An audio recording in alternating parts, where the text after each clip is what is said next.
Good evening and welcome to the very special joint City Council and Planning Commission study session of Tuesday, May 16th, 2023. I now call the meeting to order.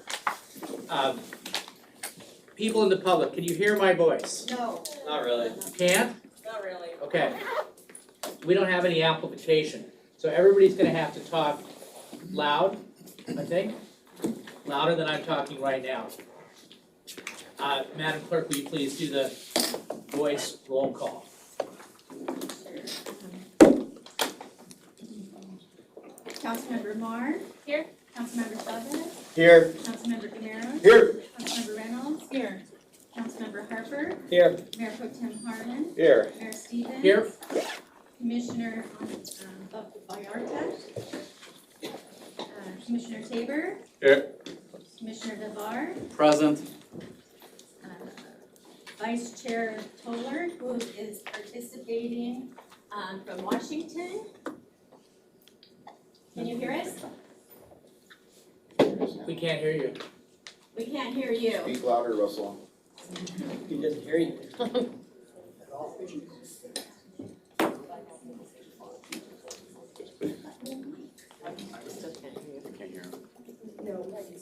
ahead and speak louder. I don't think it's the volume of his voice. It's not what there's a technical problem. Okay, well, he is participating in Washington. Chair Eric? Present. Okay, we good?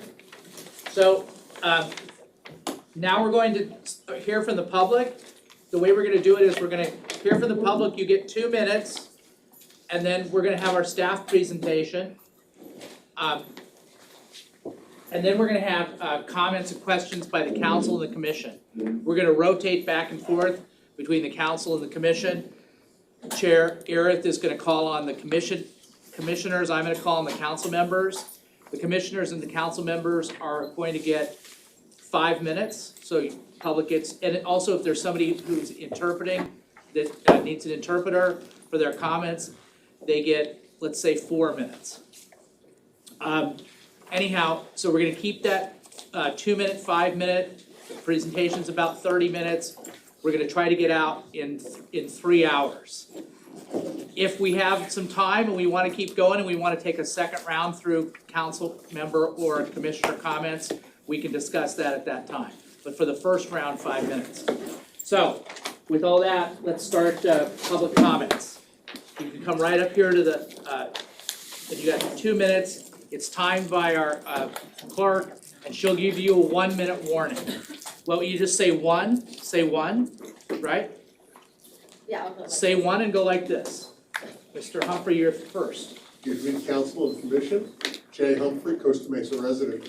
I just really want to thank you guys for finally getting together on this. It was back in October that the chair of the Planning Commission requested this meeting, and now we seem to be starting to move forward, and hopefully sometime between now and the next millennium, we'll have an inclusionary housing ordinance in place. So I do appreciate the fact that we're actually starting the ball rolling, and look forward to you guys coming up with one that truly serves the community of Costa Mesa as a whole community and not just some parts of the community. So thank you very, very much. Thank you, sir.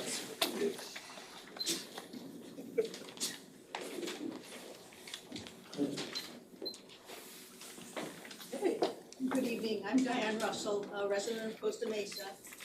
As a member of the Affordable Housing Coalition of Costa Mesa, I'm a longtime advocate for affordable housing in our community and enacting an inclusionary housing ordinance. We are really excited to have this ball moving forward. My comments are going to focus on rental housing. We know that an inclusionary housing ordinance is designed to fulfill a small part of our housing needs. We need to maximize its impact. KMA states that theirs is a conservative model. We would recommend that we be less conservative. Other cities are successful with 15% model. We could have different percentages in different parts of the city. For example, Fairview Development Center could have a higher percentage of required inclusionary units, perhaps at 40%. of the units at low and very low income, since the state owns the land and land costs are one of the highest issues related to the cost of housing. The rest of the city could be 15%, always with a focus on low and very low income units. I'm just curious that perhaps KMA can come back with a way to pencil that out and see how that would work. I also support an acquisition rehab option as an alternative compliance option. We have a lot of older units in the city, and if it's done right, rehab can be done with minimal impact on tenants. It may not help with our RENA requirement, but as KMA says, it would be good policy for the city to include this. 29% of the residents in Costa Mesa are very low and extremely low income. 47% are low income. 25% of our residents are 20 to 34 years of age. And they are the people that keep the city vital, and we don't want to lose them. Thank you. I want to thank the staff for its outreach. Thank you.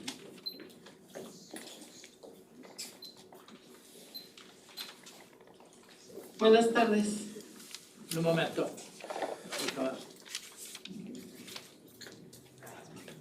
Good evening, Mi nombre es Juana Trejo Juana Trejo. y vivo en el distrito número 3. I live in district number 3.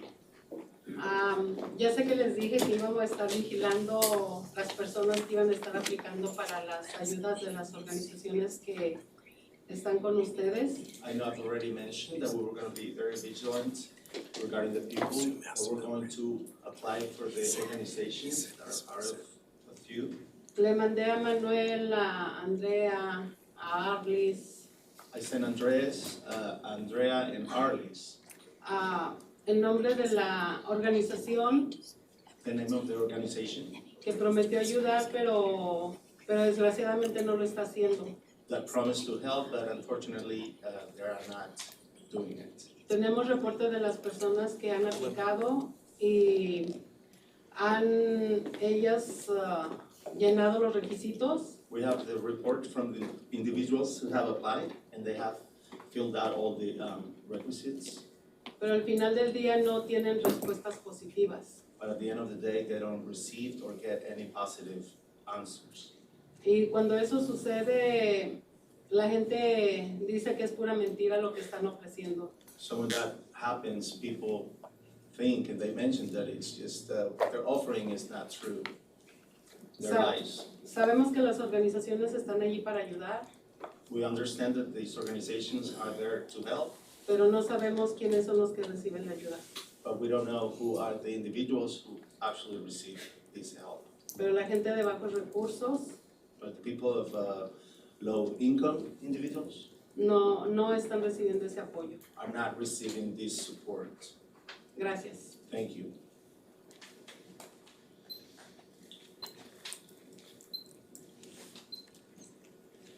Any other speakers?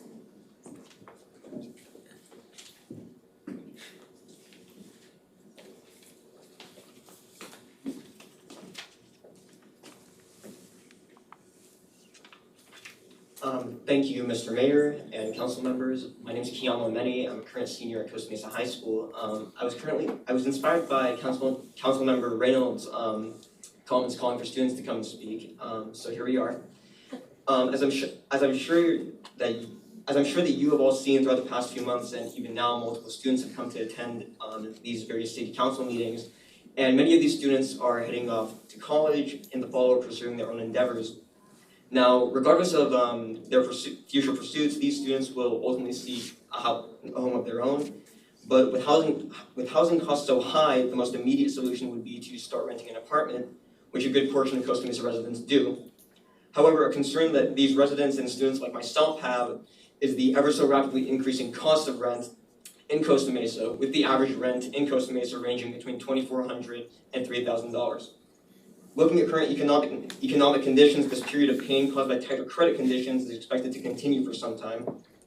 As you may know, 2 weeks ago, the Federal Reserve raised interest rates for the 8th straight time just over the past year.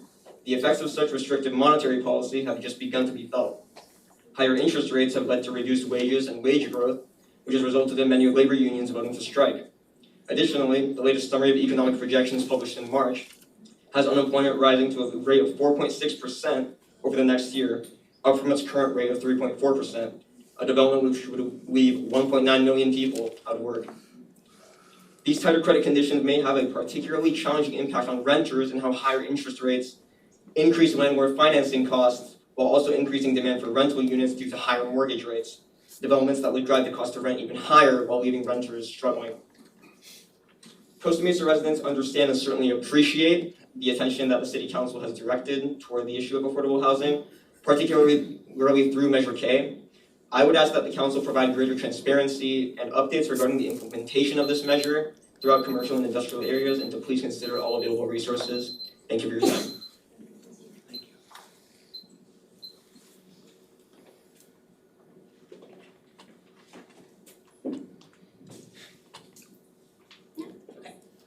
Good evening, Council, Planning Commission. My name is Jen Tanaka. I know my time is short, so I'll keep my comments brief. I just wanted to say that I urge the Council and the Planning Commission to exercise extreme caution as you go down this path. I urge you to go beyond the recommendations of staff and our consultant and to get direct feedback from our community, as well as not just our development community, but also the residents and business owners. And I recommend and urge you to exercise strong, independent judgment, because the residents of Costa Mesa are watching.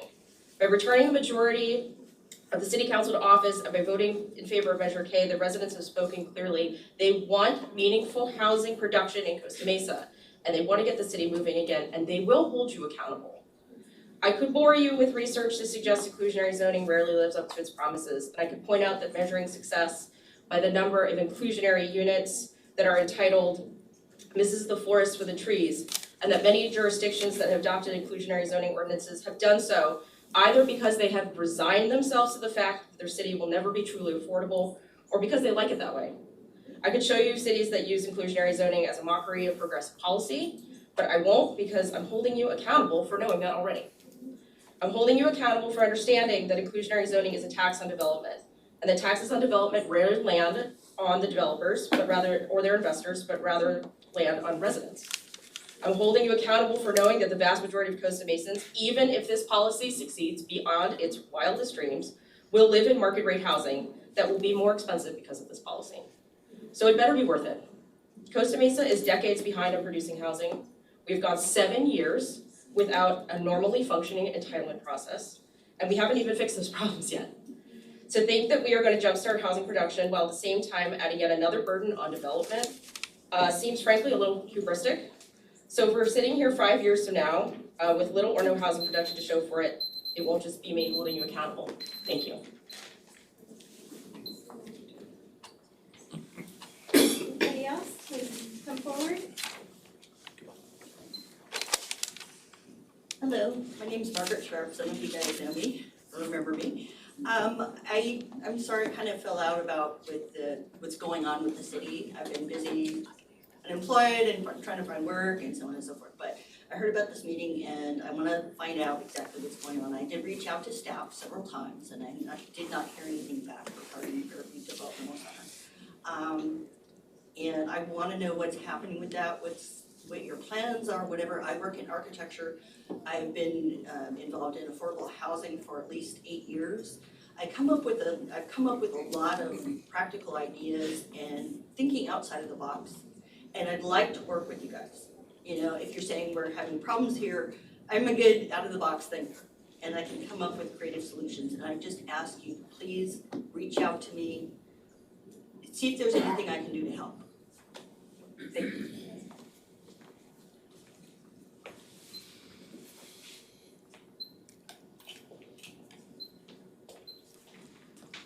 It's ironic that we're here tonight talking about inclusionary housing. It's ironic that you, the council, pulled a genuine fast one over the residents with Measure K, supported by over $200,000 of developer money, because they saw dollar signs, and through your untruths and shenanigans, the final vote wasn't a clear mandate, but was only 22 votes ahead. Now you have to decide if developer profits are going to be affected by how much you received in donations, how much you plan on receiving in contributions. These issues are all about money and profits. But now the time has come. Do you support the developers and their profits, the union pressure, which funded so much of all your campaigns as well? Are you going to represent the city and their residents? Projects that will surely be market value while throwing a few crumbs to the low-income housing are not going to cut it. The people are watching, that's true. The percentage of low-income housing needs to be greater than the 10% that was given to One Metro West, or we will need 40,000 units to obtain the 4,000 low-income units. Ironic, isn't it, where you're at?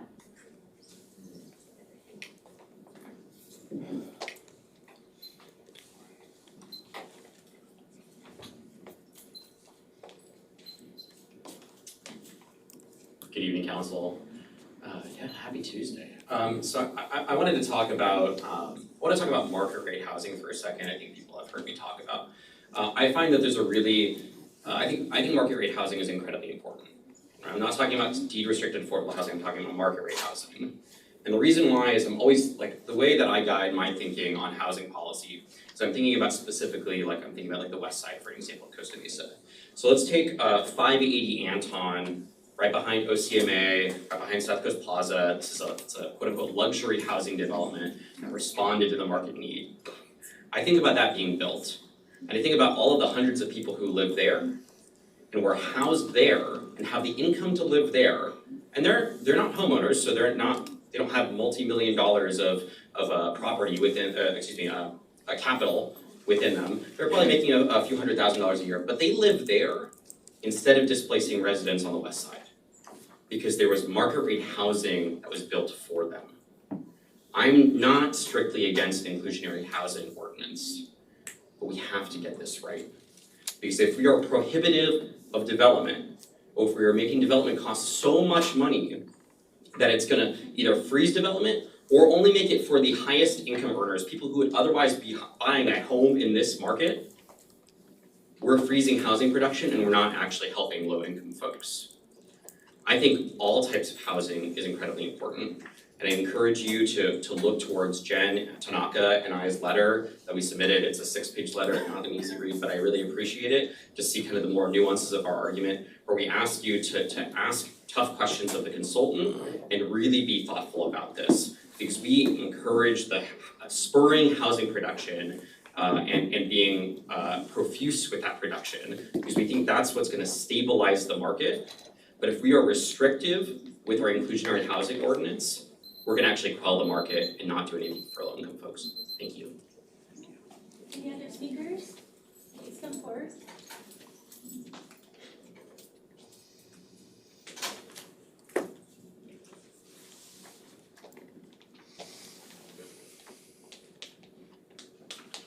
Hi, my name is Anna Rollins, and I'm a third generation here in Costa Mesa. I'm one of those people that never speaks at these things, so this is probably the last time you'll see me do this. But I think it's important that we speak for the ones that are not here tonight, that can't speak for themselves. And I would say that would maybe be, I know we've been talking to developers on separate meetings and so forth, but have we talked to any of the businesses in Costa Mesa that are gonna be affected by this housing, right? What about putting housing above businesses like they used to in, San Francisco and stuff? And give them incentives, instead of giving incentives to big developers, why don't we give incentives to the businesses that we have here already? So we'll have less travel time of other people, makes it green for everybody that likes that kind of stuff. It gives people that are like restaurant workers and stuff, a place to live close to their work. I mean, I was talking to my nail lady today and she's like, oh my gosh, if I could afford it and live here, yeah, of course I would. She's worked in her business for 19 years. I think she deserves to live in our city if she wants to. But she can't because she can't afford it. I would say also to a lot of people that are here, how many of you guys have lived here 30 years, 40 years? How much did you guys pay for the house when you bought it? My parents paid $25,000. They've lived here for over 50 years. My dad passed away a few years ago.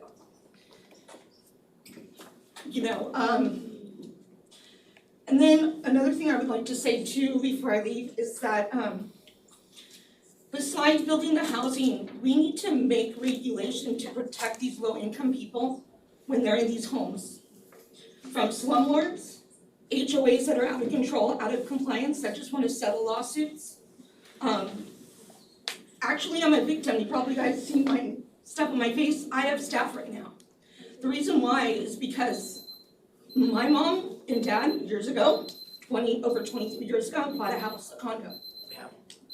And, That's you know, 2 minutes. no, I just wanna say, you know, okay, that didn't, you guys just please put some regulation in, please, thank you. Any further speakers? Yeah. Alright, we'll go online to participants via Zoom. Testing.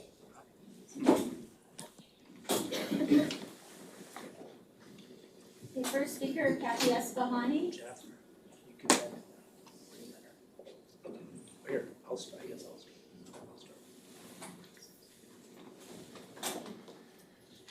Kathy, can you speak? Kathy Esfahani, Well, could we try asking Russell to speak? how about Russell? No, he's not.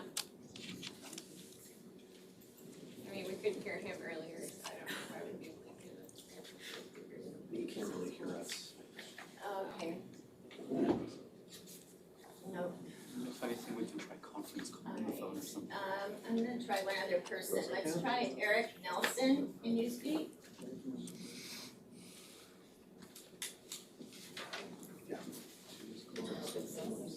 Sorry for Leslie plans. It's not What is, working. Time to get to our do you know what the problem is with Zoom?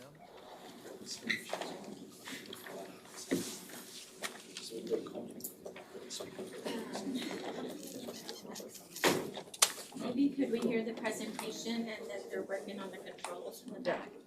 So let's do the presentation, and then the people that are waiting to do public comment on Zoom, we'll try to fix the Zoom problem, and then we'll go to the, like a second round of public comment for the Zoom folks. Okay, so.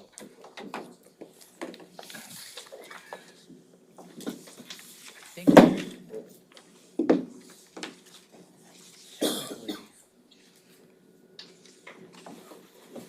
Brent is supposed to read the title, but I'll read the title. Joint study session regarding inclusionary housing program overview and policy. We have our staff presentation, and who at staff wants to kick it off? Jennifer? Jennifer Lee. By the way, she's Jennifer tonight. I'm John tonight. We all go by first names at study session. Jennifer, here, you have the floor. Thank you, Mayor. Thank you, council members, planning commissioners, and the public. It's my pleasure to start off this presentation this evening, and then I will hand the mic over to Kathy Head of Kaiser Marston Associates, who will be going through our PowerPoint presentation. So just to provide a little context for this presentation, as you know, the city adopted its housing element about a year ago now, and we are happy to report that the state has accepted it as compliant with the statutory requirements of housing element law. We've posted that letter on the city's website. So really our housing element was intended to respond to updated community demographics in the city, and it was also intended to respond to a state mandate that the city plan and zone for housing, and specifically affordable housing, along the magnitude of 11,760 housing units, which is our RENA allocation. As part of the overall group of housing programs that were identified in the housing element, the staff did identify a program for consideration of an inclusionary housing program. That's one of the reasons that we're here speaking about it this evening. One of the other reasons we're speaking about it is that it was a council identified goal and program and priority. So over the last several months, we've put together an amazing team, and I'll just go over a few of the steps that we've taken so far to get us to this point, and then I'll introduce our team. So we kicked off this effort really by gathering information from other cities. There's 8 cities in Orange County that have adopted inclusionary housing programs, and there's close to 200 cities in the state of California who have also adopted inclusionary programs. So we are not the first city to consider this or to adopt a program like this. So the first thing that we did was gather information from those various cities as to best practices, and also consulted industry professionals as to best practices as well. The second thing we did is started our outreach. And again, this was just a start. We intend to have much more outreach as we move forward. But the idea with this outreach was just to introduce this process and the steps that we need to go through to have this conversation. So we had 6 separate meetings with representatives from the Building Industry Association, also a group of 10 to 15 housing developers representatives that included representatives from the Sagerstrom organization, the Sakyoko organization, Red Oak Investments, City Ventures, Legacy Partners, just to name a few. We also met with our local affordable housing advocacy groups as well as service providers. So just to name a few, Affordable Housing Coalition, which you've heard from this evening, Kennedy Commission, and Yes in My Backyard, just for a few examples, as well as even Stevenson, who we all know very well. So we got their feedback and we represented that in the staff report, and we also provided a summary of best practices from the cities in Orange County that already have inclusionary programs, just as a starting point for this conversation. So with that, I want to introduce our team, and then so let me start with Nancy Nguyen. Nancy is our senior planner with the Economic and Development Services Department. We also have Susan Emery. She's an Assistant Development Services Director with a temporary assignment with us. She's actually a retired director from the city of Irvine, the city of Garden Grove. She has an amazing background in redevelopment and housing, and we brought her on specifically to work on this program. And then last but not least, we have Kathy Head from Kaiser Marston Associates. She's the president of Kaiser Marston Associates. She has also a very long-standing relationship with Costa Mesa, has worked with the city and in the city for a very long time. She's prepared over 38 financial evaluations for inclusionary programs over the last 20 years. Has worked in the industry for 40 years. We're very, very lucky to have her on our team. So I will hand the mic over to her. Thank you, Jennifer. Appreciate that. So I was told I have to be loud, but that's never actually an issue for me. So I'm not entirely sure I need the microphone, but I'll use it anyway. And Nancy's controlling the PowerPoint, so we'll try and keep up. If you could just, yeah, we're on the same slide. Okay, so what I wanted to do is I first wanted to start off with just some context issues, just to manage expectations and to explain what the process is of the financial evaluation that goes on when inclusionary housing ordinances are being adopted. Next slide, please. So as Jennifer mentioned, for years it's been said there's over 170 jurisdictions in California with inclusionary housing ordinances. I don't think anybody knows exactly how many there are, but there are more now than there were 3 years ago, because almost every city I'm working in added inclusionary to their housing element.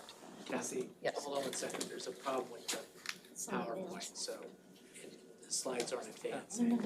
So just give us a second. Sure. So we'll be on the same page with your comments. Yes. Technology is fast. We have our paper, but it's for the public. So There there- it is. Something positive is happening. Okay. All right, now we're, okay, sure. Nancy will send the keyboard and then. Okay, great. Okay, good. Anyway, so there's an indeterminate number of inclusionary housing ordinances in the state, but it's somewhere between 170 and 200 at this point. They constantly are changing. So that's one thing. I keep a survey up every time I do one of these analyses, and I go through at least as many cities as I know have changed their policies. But so right now I have a survey that has 98 cities in it from the state of California, including the 8 Orange County cities. So I just want to, next slide please. I did want to say this before I say that. Because this came out of audience comments as well, and I think it's something important to understand when talking about the context of an inclusionary housing policy. And that is that inclusionary can only be expected to fulfill a small amount of your affordable housing need, because you're asking the developers of private projects to provide those units as affordable. And so in order to not constrain development, in order to not make a chilling effect, you've got to make sure that you're balancing the unmet need for housing and what a developer can do without making it an inviable project. So anyway, you stay on that side that you're on. It's weird that it's cut off. Okay. So the 98 cities that I mentioned, there are some common thresholds in them.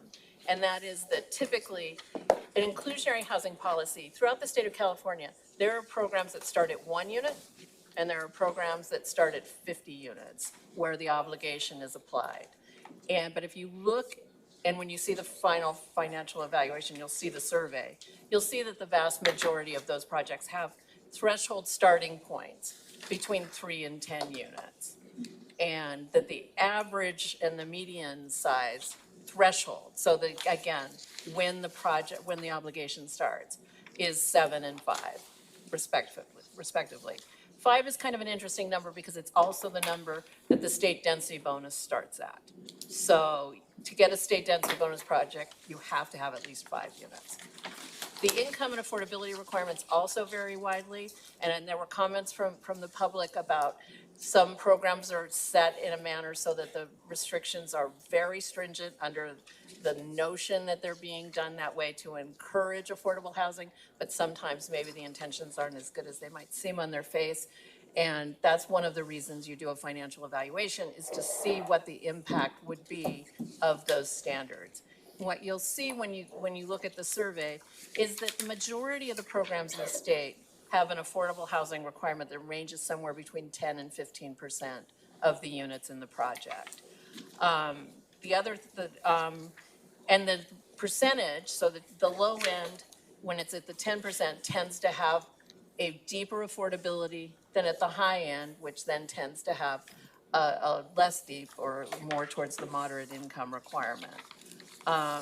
The other thing to keep in mind when you're looking at inclusionary generally is that small projects bear the financial impacts more strongly than larger projects because you're spreading that affordable requirement over fewer units.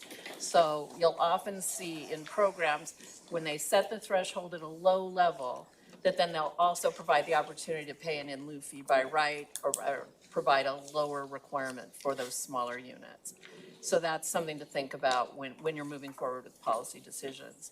The other common factor, not always but common, is that for ownership projects, the covenant period on the affordable units tends to be in the 45 to 55 unit range, year range, sorry. And rental tends to be 55 years because that mirrors a number of the affordable housing programs that are offered throughout the state. But there's definitely shorter periods and there are definitely longer periods that are being imposed by jurisdictions. We're ultimately going to ask you about all these policy decisions, so. There's a test? Yes, I'm going to test. There'll be a test. Okay, so this very small table, which was going to require me to put my glasses on, is seven of the 8 cities, because I forgot to put the 8th one in, but I have the information on the 8th one as well. So I'm just going to run through them briefly. These are the 8 jurisdictions in Orange County that have inclusionary housing programs. So Brea was one of the early inclusionary housing programs in Orange County. And when they started that program, I was working as a consultant for Brea at the time when they originally did their inclusionary. Because I've only ever worked at Kaiser Marston. It's the only job I've had as a grown-up. But I've worked for all the cities, as Jennifer mentioned, throughout Orange County, LA County. I've been around the block. So Brea, when they started, was effectively almost a voluntary program. And what I mean by that was you could build a project in Brea without incurring an inclusionary housing requirement, but they provided incentives in order to make it more viable to provide the inclusionary housing. Over time, they converted that program into a mandatory program. And so right now, as we sit, it's a 10% requirement. If you look at their program, even in their municipal code, they haven't defined the percentages of very low and low income units for rental, but so that you work with the planning department in Brea in order to get a project approved that meets within their parameters. Their program starts at 20 units, so any project that has fewer than 20 units is not subject to the inclusionary. And then for the ownership side, they're working at moderate income, which is pretty typical, to set your ownership at moderate. They have an in lieu fee option, and they base it on the affordability gap between the market rate price and the affordable price. They calculate it project by project. It's not heavily used. Okay. Huntington Beach has actually had some form of inclusionary since the early 90s. They codified it into an ordinance in, I believe it was 2007. And then we just redid their program in 2021. So, and I worked on it in all those different timeframes. So what their requirement is for rental is a 10% requirement. The threshold size project is 3. Okay, so any project with 3 or more units is subject to it. For rental projects, they've sent the affordability at 80% of the area median income with a 55-year covenant. For ownership, again, they're at the moderate income level with a 45-year covenant. Now, what Huntington Beach has done, that would be nice. There you go. Thank you. Yay, thank you very much. Now it doesn't have to be right on top. I mean, I won't echo so much, right? That'd be great. Okay, sweet. Now I'm on it? Yeah. Okay, great. Okay, so then they have a moderate income requirement on ownership. Now, the interesting thing about Huntington Beach, and we talked about this a lot when they were doing their amendment to their ordinance, was they had an ability to pay an in lieu fee up to 30 units. That had been their most recent before we just amended it. They decided to take that threshold to 100 units. So you can, in Huntington Beach, you can pay an in lieu fee by right for rental or ownership projects up to 100 units. The reason they did that was because if you have, 100 is a somewhat arbitrary number, but if you have a smaller project and say it has 2 affordable units in it and it's rental, you tend to have a mom and pop or a small company developing the project who doesn't necessarily have the experience to run affordable housing units. And so there does become a large city role in administering and managing the affordability. It was a policy decision. As I say, that's at the high end of the range. It's absolutely the highest end of the range that I've seen for fee by right, unless there's just the whole program just allows fee by right. It's a sliding scale. So the in lieu fee starts at a very low amount at 3 units and then maximizes out at 30 units. And then that same per square foot of leasable or buildable area is applied to any project with more than 30 units. They also put a caveat in there. Huntington Beach worked with the Building Industry Association closely on the amendment. And a concern that the BIA had brought up during that process was there are a number of very large units being built in Huntington Beach. And the in lieu fee on these larger units got to be so extreme as to start to create a constraint. So they made an agreement that the fee also caps at a 2,000 square foot unit. So if you have a 4,000 square foot unit, it's the same fee as a 2,000 square foot unit. And that's where that caps out. Irvine, their threshold is actually 1 unit, but there's no production requirement until 50. So all of the alternative means of compliance, including in lieu fee, including offsite production, et cetera, are all available for projects with 1 to 49 units. And then once you hit 50 units or more, then in Irvine, you're required to produce the units. They also have a credit system in Irvine, which is more complicated than we should discuss tonight. But so there's a fair amount of trading back and forth with the credits in terms of producing the moderate income units, but paying a fee for the very low and low income units, or producing the very low and low income units because they're using density bonus and then paying the fee for the moderate income units. But so there's a lot going on with the Irvine program. It's a 15% requirement. It's split up, as I mentioned before about the trading, but it's split up officially as 5% at very low income, 5% at low income, and 5% at moderate income. But again, you can trade around. And their covenant period is 30 years. Their in lieu fee, when it's used, is calculated per project based on a formula that they have devised, and they have a report that supports it. And so all of the variables are known variables. They're then just used in a calculation, but it's done project by project. Laguna Woods is actually an older program than you might think, but not a lot happens with it. And so it's been in place for a while. It's got a 15% requirement. For rental, it splits very low and low, half and half. For ownership, it's 10% low plus 5% moderate. 45-year covenants for both. And if to get to pay an in lieu fee in Laguna Woods, you're required to prove to the city council that it's financially infeasible to build the units on site. Okay. And then La Habra is the one that I'm missing, so I'm gonna read from here. So La Habra is also a relatively new inclusionary program. It's a 15% requirement. It's a 10-unit threshold. There's 5% moderate income or 6% very low income they can choose between, and it's a 55-year covenant. And then for ownership, it's a 10-unit threshold at the moderate income level for 45 years. And it has just the same on-site, off-site in lieu fee options. Okay, so that moves us to San Clemente. San Clemente is another interesting one. If you read the San Clemente Municipal Code, it says they have a 15% requirement. If you read the San Clemente Housing Element, it says they have a 4% inclusionary requirement. They have a 4% inclusionary requirement. For some reason, the municipal code has just not been updated to reflect this. Believe me, every time I do my survey, I go to, because I've got 98 cities, and every time when I do it, I look and I say, oh wait, is it 4% or is it 15%? And then I have to go figure it out. They did a study a number of years ago that justified going to a higher percentage, they just didn't choose to do it. So their threshold is 6 units, and their requirement is very low income for both rental and for ownership. San Juan Capistrano, they have a 10% requirement. It starts at 2 units.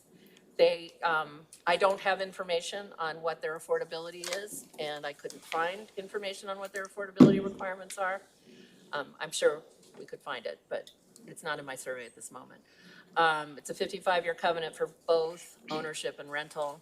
And what they do, they do their in lieu fee based on an affordability gap analysis. And again, affordability gap is the difference between the market rate price and the defined affordable price. And they take half of it. So as you can see, just as we talk about these 8, much less than 98, that every one of these programs is a little bit different or a lot different than the others. And that's something to keep in mind, because generally these programs are targeted and geared towards each specific jurisdiction in which they're located. So in Santa Ana, they also just recently amended their ordinance for the 3rd time in 10 years. And it only applies to changes in land use and zoning designations. And they set the requirement, and they can pay an in lieu fee by right if you meet certain criteria. And so the rental, they also have a sliding scale affordability requirement that ranges between 5 and 15%. And they also have some other trade-offs. If you will achieve some other goals of the city, then you can have a lower inclusionary requirement. It's a relatively complicated ordinance, somewhat controversial. And then that fee is charged per square foot of habitable area, and it ranges depending on the project size. So that's the 8 cities. Moving on. Slides, we're there, right? Okay, so as you can tell from the surveys that I just discussed, is that generally, you'll find that in ownership projects, generally, not always, the income standard is set at the moderate income level. And the primary reason that that's done is because you need significant amounts of disposable income in order to support the cost of ownership, including unexpected repairs along the way, capital costs, changes in HOA dues. And so if you have more disposable income, you have more chance of success as a homeowner. AB 1505, which was adopted by the state legislature to allow rental housing to be included in an inclusionary housing program after the Palmer decision in 2009, which said you couldn't have rental inclusionary housing. When they adopted AB 1505, in the legislation itself, they identified an example.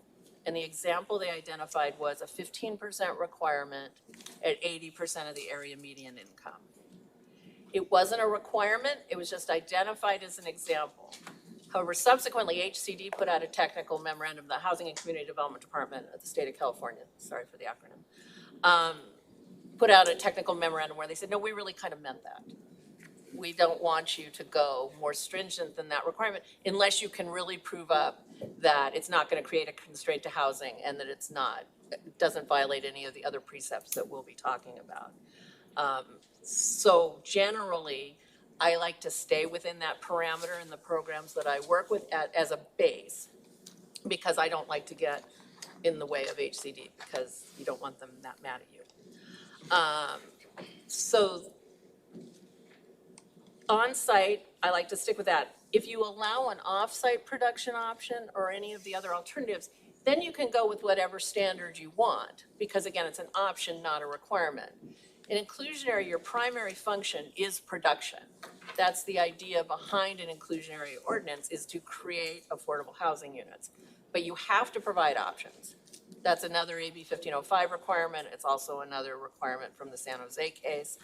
So you have to provide options. They just don't necessarily have to be easy to use, and they can be more stringent than the requirements for your on-site production. And then the final thought about income and affordability considerations is, especially with rental projects, if the city adopts an inclusionary housing ordinance, it's very likely that a large number of developers will also use state density bonus. Because the state density bonus then provides more density in return for affordability. Well, if you have to provide the affordable units anyway because of the inclusionary housing ordinance, if you have a site that can efficiently use density bonus, then why wouldn't you? And just the way the math works, the way the statute is in density bonus law, it's much more efficient to use very low income units to fulfill the requirement than it is to use low income. And so what you'll typically, not always, but typically see is a density bonus project will fulfill the requirement with a very low income. And then if, say, your requirement is a low income requirement, you're required by another court case, the Napa case, a lot of cases going on here, that says if you've provided deeper affordability, if a developer's provided deeper affordability, you have to count it towards your requirement that has lesser affordability. So a very low income unit produced for density bonus. Say that again. Sure. Yeah. I'm going to try another example of it. Yeah. Okay, so a very low income density bonus unit. So you're building very low income units to satisfy the state density bonus requirement. And let's just say you've decided to do 10% very low income. And let's say your program is 10% low income. That very low income unit has to count towards your low income. I see, okay, thank you. Sure, no, you're welcome. That's why I always like to do an example, because it's not clear the first time. Can we go to the next slide, please? Okay, so what we're going to ask you, not necessarily tonight, but soon, is to give us your opinions on a variety of standards to be set, assuming that you're going to adopt an inclusionary housing ordinance. So some of them are what I've gone over so far, which is what's the minimum project size that will trigger the requirement? What are your target income and affordability standards for your program? How long do you want the covenants to be for rental projects versus ownership projects? They tend to be different, but they're not always. And then the alternative options that developers can use in addition to providing on site, what other options are you going to allow them to use to fulfill your requirements? And the most common ones are in lieu fee payment. I'd say that's by far the most common alternative. Off-site production of the affordable housing units, dedicating land that's suitable and zoned for residential development, and then acquisition and substantial rehabilitation of existing apartment units. Those are pretty much the typical standards that are offered, not all of them, sometimes mix and match, sometimes all of them. Next slide, please. Okay, so now we're gonna talk about the financial evaluation for a while.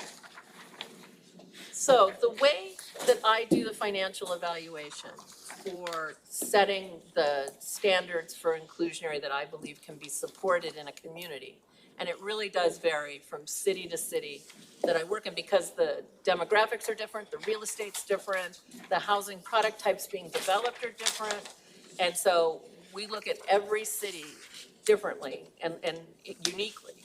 So we create residential prototypes to test, to study, to do pro forma analyses of, to understand the economics. For this study, what we've done so far, and this is the first phase of this, is we looked at the draft housing element, and then we did market surveys of apartment and ownership housing projects in the community to create prototypes for testing purposes. They're not actual projects that you'll see on the ground. They're a composite of what we looked at in all these features. The next step then we do is we run pro forma analyses for each of these prototypes, both rental and ownership, assuming a market rate project. And the reason we do that is we're trying to create and understand a threshold. So we're trying to say, all right, well, people are building, what sort of return are they getting when they build a 100% market rate project without any restriction on income and affordability? Because the whole idea of the financial evaluation is to see what's the impact of adding an affordable requirement, because it does have an impact. It will have an impact on the bottom line of the project. So we want to set that threshold up so we gain an understanding of what that impact ultimately is. And so based on the results of the market rate analysis, we add in, it's an iterative process, and I add in affordable units till I get to the point where I think it's about to be the breaking point, at which point you don't want to be confiscatory, you don't want to deprive a property owner of a fair and reasonable return on their investment, and you don't want to create a constraint to housing. You don't want to do any of that. And so that's the purpose of this analysis. And so that's where we get the answer of a base zoning alternative. So we're just assuming now in the analysis, in these threshold analyses that we're talking about tonight, is that you're using the base zoning currently in place on sites and saying, all right, how much affordable can we put in without running afoul of those requirements? Next slide, and then next slide. So the apartment development that we've run is we started with a base zoning density of 20 units the acre. Then looking at the market work that we did on the apartment development, we have a mix of studios, 1s, 2s, and 3-bedroom units that have an average unit size of about approximately 990 square feet. The total development cost per unit is estimated at $570,000. So there's just some basic facts to give you context about this prototype. So now what I want to spend a minute on, though, is the rent estimates. So as you can see in the market rate column, we've got market rents that range from approximately $2,400 to $4,400.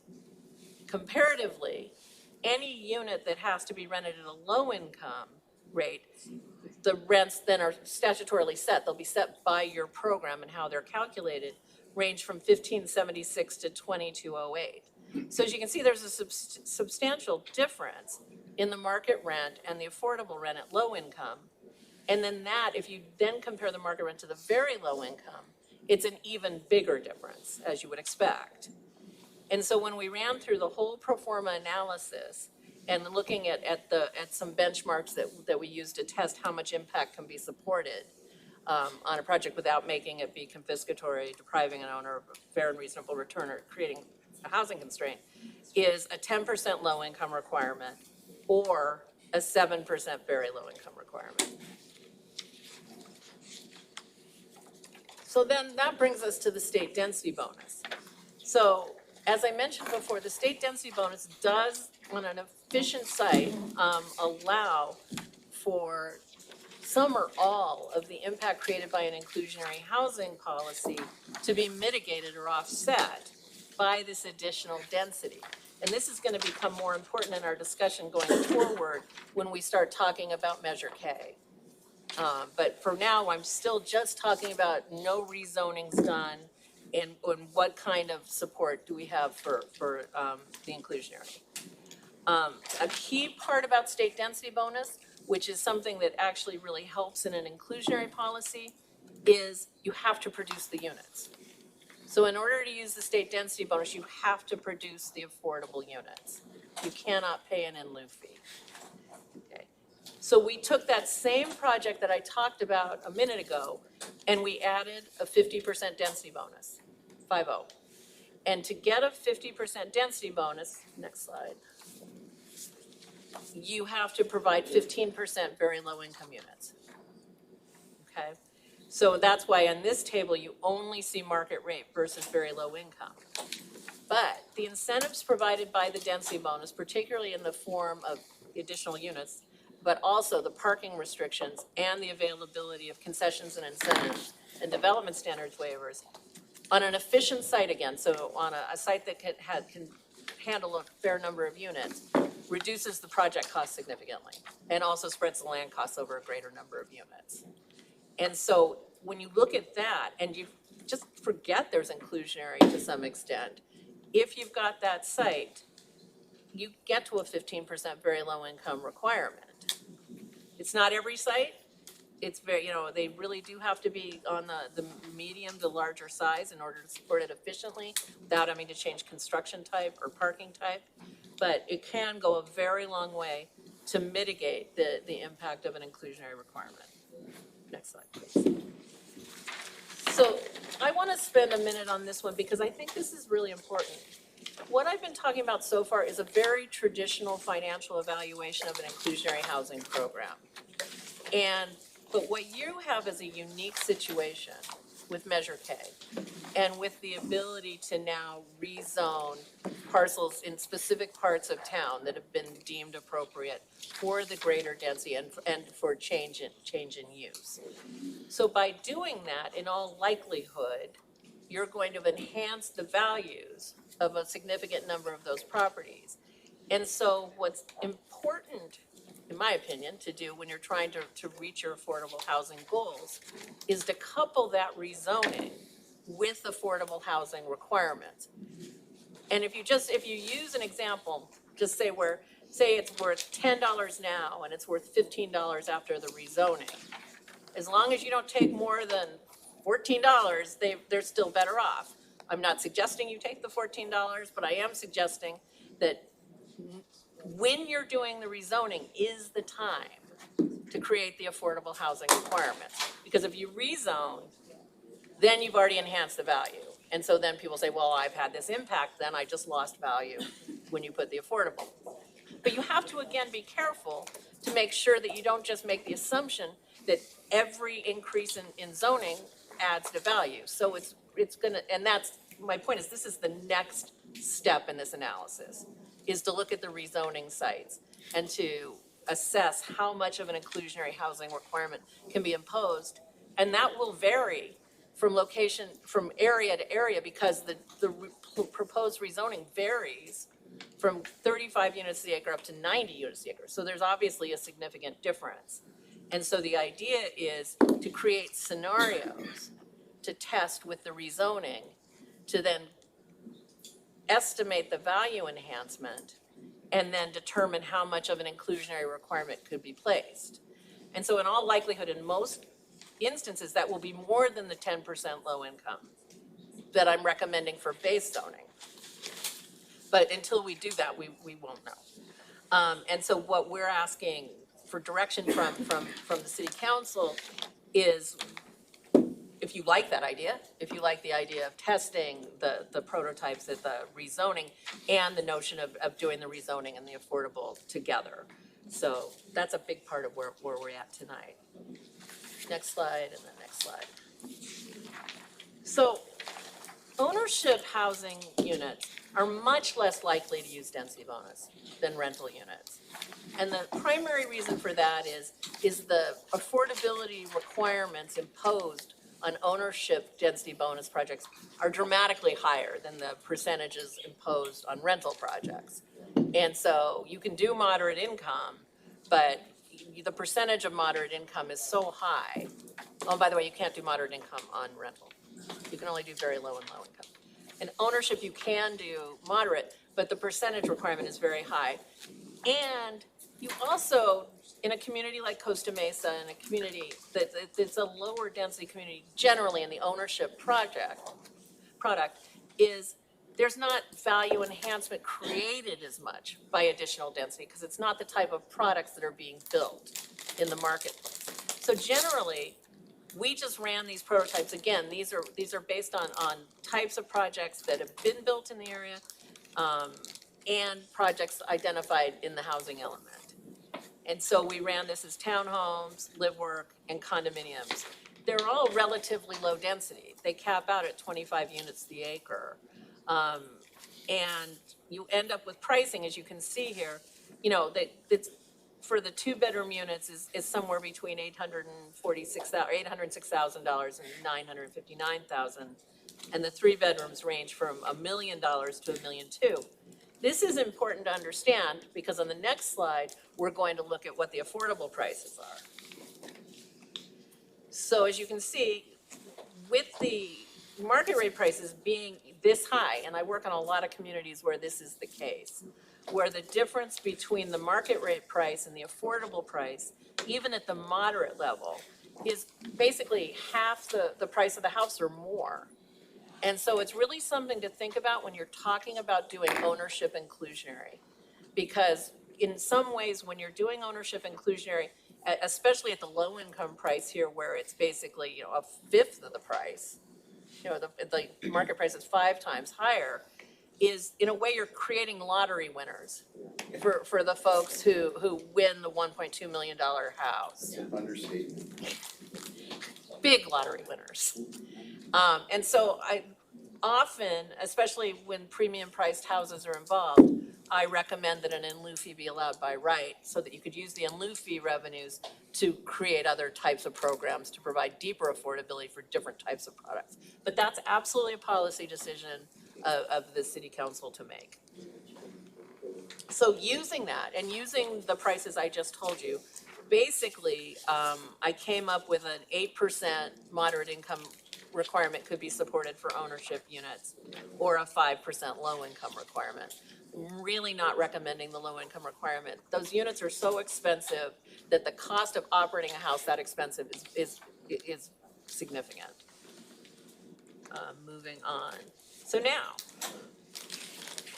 we're talking about fulfillment options. So now we talked about this when we were talking about the survey, and now these are the things that we're going to talk to you for your specific program. And the first one, and again, as I said, this is the most commonly offered option. I don't think I've seen a program that doesn't have an in lieu fee option. Some of it can only be paid in extreme economic hardship, and as I mentioned before, some can be paid for every type of project whenever. So it runs the gamut of that. So your question is, when would you like the fee to be allowed to be paid? And the things you want to think about then are your program goals. So clearly you have a program goal to produce units because you've got affordable housing requirements. But then looking at the characteristics of ownership housing versus apartment projects, maybe you want to have a different policy for the two. Apartment projects set themselves up very nicely for affordable housing requirements because people move in, people move out, and they're not expecting to have gained equity appreciation. Where when you own a home, you expect equity appreciation. But if you want to keep that home as affordable over the long term, when somebody sells and resells and is required to resell at an affordable price, you're really minimizing the amount of upside potential that an owner could get, especially in times when interest rates go up. So that's just something absolutely to think about. Often programs allow in lieu fee payments for small projects, but not large projects. So you'll see an in lieu fee payment allowed for the first 20 units in a project, or in Huntington Beach 100, or in Irvine 50. But I mean, so there's very typically, depending on where you set the threshold, if you have a threshold that's a 3-unit threshold, for example, which many communities do, you cannot ask them to produce an affordable unit. You'll just kill the economics. So you gotta determine, do you wanna just set the threshold higher so that the project's not subject to the requirement? Or do you wanna have an in lieu fee paid and to have that in lieu fee be on a sliding scale to recognize the economics? The other thing is, we have this whole issue of density in every community I work in, is to, how much density are you willing to accept? Again, if we focus on the overlay zones, that are now the rezone sites, then I think you have less of an issue because you've already kind of made that decision. I see you're looking at your clock. Am I going too long? No, I'm not looking. Oh, no, somebody was looking at their clock. Okay, sorry. I just didn't want to go too long. Sometimes I get crazy and I talk for way too long. Okay, so, and then the other thing is, just how much of the implementation activities do you have to bear over time in terms of administrating and monitoring these projects? In lieu fee amounts are a very controversial item. I'm just gonna say it straight out. So if you're just trying to gear it back to what it would have cost if they did it on site, so what the financial impact would have been if they provided on site, then you do an affordability gap methodology. However, if you want to see you want to do it project by project, like a couple of the cities in Orange County do, so that then projects that have small units are paying an in lieu fee that's different than larger units to create more equity, then you can do project by project. Or if you want to encourage the in lieu fee to be paid, then you discount it. And then finally, you have a schedule, and I always suggest you have a schedule that provides for reduced fees for small projects. So the other fulfillment options that we've discussed are, one, it's a hybrid of an off-site production model. And that is, if you have a large site and it's gonna be developed with ownership units, there can be an option to create a separate parcel within the ownership project in order to allow affordable apartments to be developed on the site. And that way you can get deeper affordability, but you're providing the units in the same location. It's similar to the offsite production location scenario. It's just, in Costa Mesa, you don't have a lot of land, so the notion that there's gonna be a lot of ability to do offsite production is limited, but it can be offered as an option. Land dedication is almost always offered, but it's a tricky one to implement because you gotta make sure that the site is appropriate for developing affordable housing, that it's zoned properly, that it doesn't have soils issues, that it doesn't have other constraints to being developed with housing, and then you've got to find a developer. So it became your site and you have to find a developer to take that project on.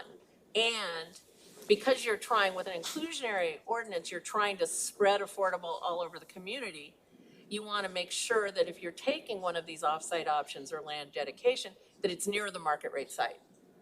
So that you're not concentrating all your affordable units in one place.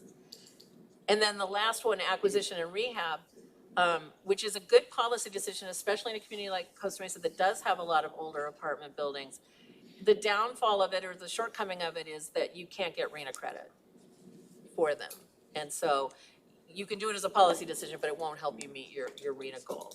And it does not add actual units to inventory. It just makes them better. Still a laudable goal. Okay, so the issues to keep in mind when you're making these decisions is the requirements can't be confiscatory. They can't deprive an owner of a fair and reasonable return on their investment. They can't constrain development. None of these things have been defined. So the courts didn't define them for you, the legislature didn't define them for you, and this is why I take a conservative approach when I do these analyses. Because the idea is to balance the absolute need for affordable housing to, you have to have developers building housing in order to get housing. And so it becomes, there's no doubt that you have, well, I mean, the arena's 11,000 units. So you have an unmet need for affordable housing, but you also have a developer community that doesn't have to develop in Costa Mesa. So if it's not advantageous to develop here, then they won't. So the balancing act becomes important, and it is the reason that I take a conservative approach. And then, just for use of in lieu fees, so if you do go with the in lieu fee route with some or all of the requirements, is then you can use that for other program types that meet your needs and that meet your goals. So I've already said, this is a repeat of a slide from before, but it's to leave it in your memory of the decisions that need to be made at some point in this process, not necessarily tonight, is again, what's the minimum project size that'll trigger the requirement? What level of income and affordability requirements do you want to impose? How long do you want them to be imposed for? And what your alternative means of fulfillment are. And that's it. Thank you.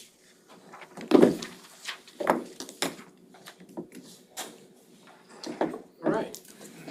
So, Give you this mic there. Yeah, you want this one? Here, you can have mine. I'll give you the stand. do we have our folks on public comment for the online that we can do for Zoom? I think we have a fix, but we would need a short little break. Okay, let's take a break.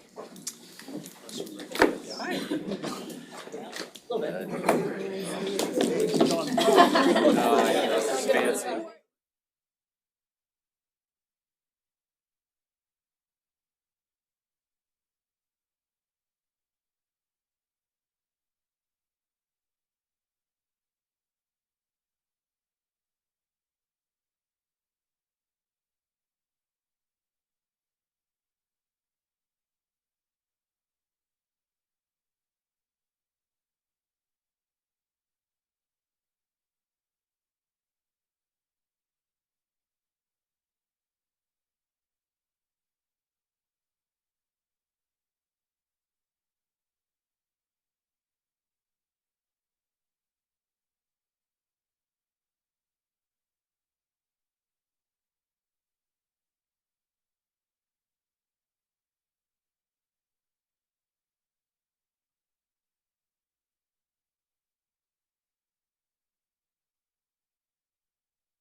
Back, are we back on Costa Mesa TV?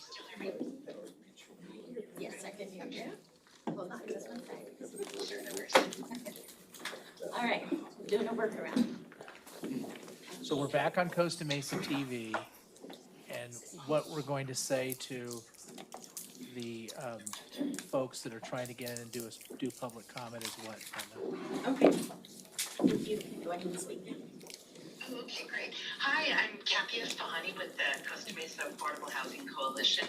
We are, of course, thrilled that the city is finally adopting, or on the threshold of adopting an inclusionary ordinance. And what I would like to encourage the city to do is not be conservative, but to recognize that the great need in our community for very low affordable housing, and to adopt an ordinance that will be commensurate with that need. Nearly a third, 29% of the households in Costa Mesa are either very low or extremely low income.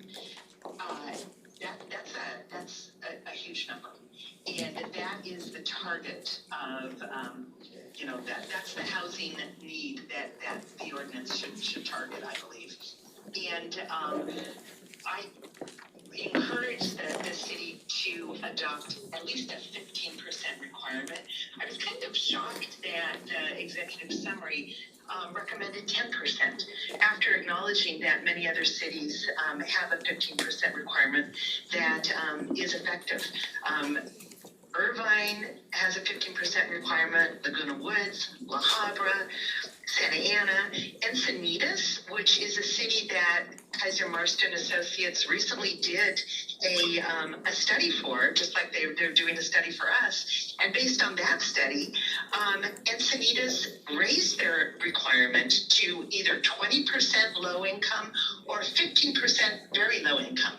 And so what I would ask our consultants is, what's the justification for asking for just 10% low income? It doesn't make any sense to me. We need so much more housing, and developers have never had trouble selling housing, selling new apartments, or renting out new apartments in Costa Mesa. The market is there to support market rate housing, and they can afford a 15% low income and very low income requirement. I would urge the city to have either 10% very low, or if it's 15%, have it split between low and very low. So thank you for listening, and good luck with this important task. This is Brenda Green. Oh, good. Okay, I'm gonna put you on speakerphone, and then you can speak, okay? The low tech solution. That's where we're right there. So you may begin.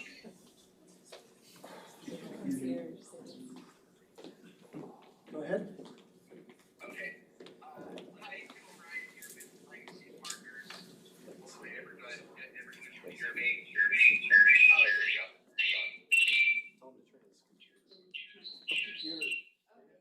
Sorry, I was getting some reverb. I had my speaker on as well. Listen, I just wanted to call and thank you for the opportunity to participate in this process. I thought it was a good stakeholder meeting a couple weeks ago, and I think the team that staff has put together is terrific, ideal for this effort. As a developer, we always look for a sensible fee that is not punitive, and we look for predictability, because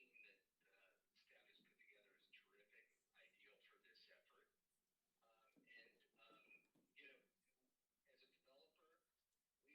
best use. So we're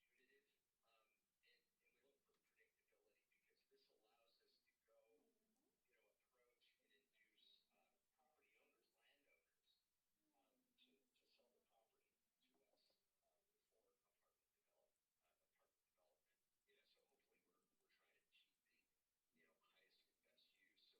with you and with KMA and staff to help provide market data, hopefully arriving at a fee that works for everyone. Thank you. Thank you, Tim. The next speaker is Linda Tang. Good evening, council members. My name is Linda, and I'm a proud member of the Costa Mesa Affordable Housing Coalition. Earlier, some speakers said that they were blindsided by this proposed ordinance, and I just wanted to take a step back and highlight that the need for affordable homes for lower-income working households is not new. The housing crisis discussion is happening everywhere. There's no escaping it, and I'm so glad we're trying to address it now. There's such a huge unmet housing need, and the statistics are staggering. Almost 50% of our households are lower income, and 88% of renter-occupied homes are overcrowded because housing costs are so high and households are doubling and tripling up to make rents affordable. And I don't know if you guys read a recent LA Times article that discussed a trend that cities like Costa Mesa has a lot of residents moving out. We can assume affordability is a factor and it's driving this trend. While there's a need for lower income homes, the reality is during 2014 to 2020, only 9 very low deed restricted and 0 low income deed restricted units were built in the city. I understand inclusionary will only provide a handful of affordable homes, but the reality is it's better than 0 units. I want to urge the city to not take a conservative approach. Instead, create a strong inclusionary ordinance that would be effective in the construction of affordable homes. I love the recommendation that rezoning can be coupled with affordable housing requirements. I would like to see some areas of the city that have greater potential in residential development have a higher set aside or in lieu fee. For example, 40% set aside at Fairview and 20% set aside for sites that were recently or will be zoned for or sites that are like north of the 405.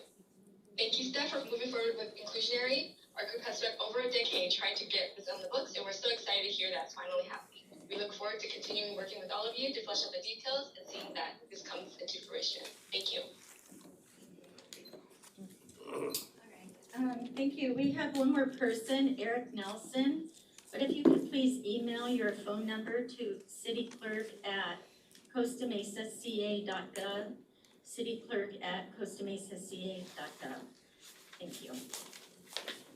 We may proceed in the meantime. Okay, well, while we're waiting for that, and then we'll just take a break when we get here. So who wants to go first? I'll choose a council member. I'm sorry, Manuel.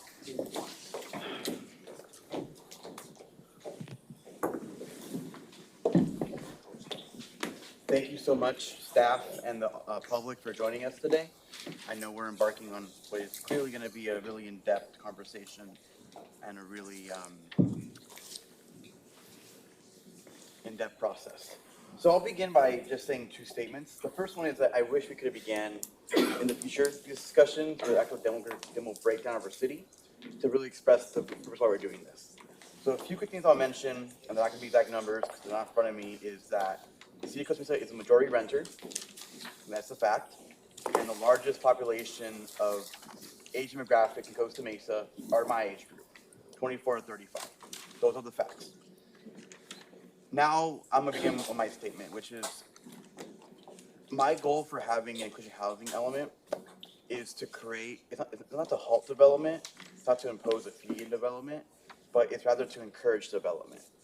The reason why I'm saying that is because we just passed Measure K that upzone, that removed Measure Y to some parts of the city. So for the past 8 years, we've not seen development really happening in Costa Mesa. And more staggering for me is, as mentioned by the last speaker in public comment, which was a bedtime article that demonstrated that Costa Mesa lost about 7,000 residents from 2019 to 2022. We are shrinking as a city. That means there's people that lived here that can no longer live here anymore. And that's the backdrop of my comments. So I think these comments are going to be a little critical. They're going to be a little intense, but it's because I'm thinking about those low-income families in my district that are being priced out. I'm thinking about the kids at my job at Save Our Youth who probably cannot afford to live in Costa Mesa when they get back from college. And I'm thinking about the need we have as a city to compete with other cities like Tustin for better jobs and for residents. So these are my general thoughts, and I don't have specifics today. This is my first time hearing about this, but I'll share my general thoughts. First is I want us to look more into density bonuses. I mean, anything we can do to really incentivize housing production is a must. Like I said, for the past 8 years, we couldn't build in Costa Mesa, and we lost 7,000 residents because of it. So that's my first and foremost goal. Make sure we're able to actually create an incentive to develop. With that in mind, I'm open to really any in lieu fee structure that's not too much of a hindrance towards development. I am, at this moment in time, entirely opposed to acquisition and rehabilitation of existing units. I have residents in my district that are being removed from their homes because they're being refurbished, and they cannot find adequate housing that fits their income level. I have 2 students on my job whose families are being displaced within this month, and they can't find anything in Orange County that their current income level. So that I don't know the merits of that. I know only one city has it in Orange County, but until I see it actually succeed, I don't want to touch it. I don't want to think about it. I don't want to be the reason why residents in my city are being forced out. And with that in mind, and why I say it's a difficult conversation is I'm also not really sure offsite works in Costa Mesa. We're already so built out as a city. Apart from FDC, or Fairview as we call it now locally, there isn't really a large touch of land that's open for development. So those are kind of my general thoughts on what I want to see when we come back for the ordinance. 2 general quick comments I'll say. When it comes to renting or rental units, I think the lower we can go, the better, right? So I want to see us kind of create an incentive for developers to create more very low income housing versus moderate or low. And on the flip side, for housing stocks, I think what we're missing in Costa Mesa really is just starter homes, right? In Costa Mesa, it's so difficult to buy a home unless you were coming in with equity from a prior home or someone's helping you with a down payment, maybe parents or et cetera.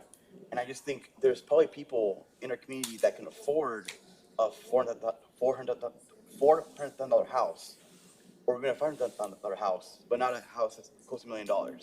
So for me, these are my general thoughts. I don't feel comfortable to talk about specifics just yet, but my general point is this. We just left a situation in Costa Mesa where we cannot develop. And people in my district, District 4 and all of Costa Mesa that rent have suffered because of that. And I don't want to see us inadvertently create another limiting block. So anything we can do moving forward to make sure we're encouraging development is what I prefer to see. Thank you. Mr. Mayor, I have that last speaker, if you don't mind. Yeah, let's go.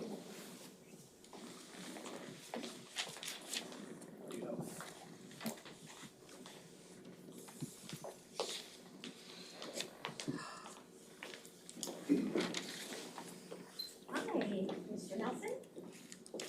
Okay, I'm gonna put you on speakerphone. Okay, you may begin. Great, thank you. Good evening, Mr. Mayor, members of the City Council and the Planning Commission.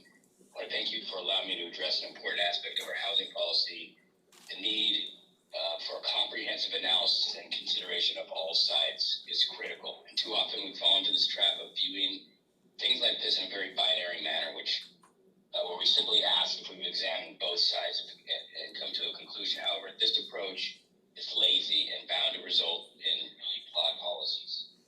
What I would certainly suggest is that this occurs because everything exists on a spectrum. We must go beyond this limited perspective of looking just at 2 sides and instead explore all the facets of the issue. And this means understanding how various factors can influence our outcomes and recognizing the sensitive and different elements within this complex system.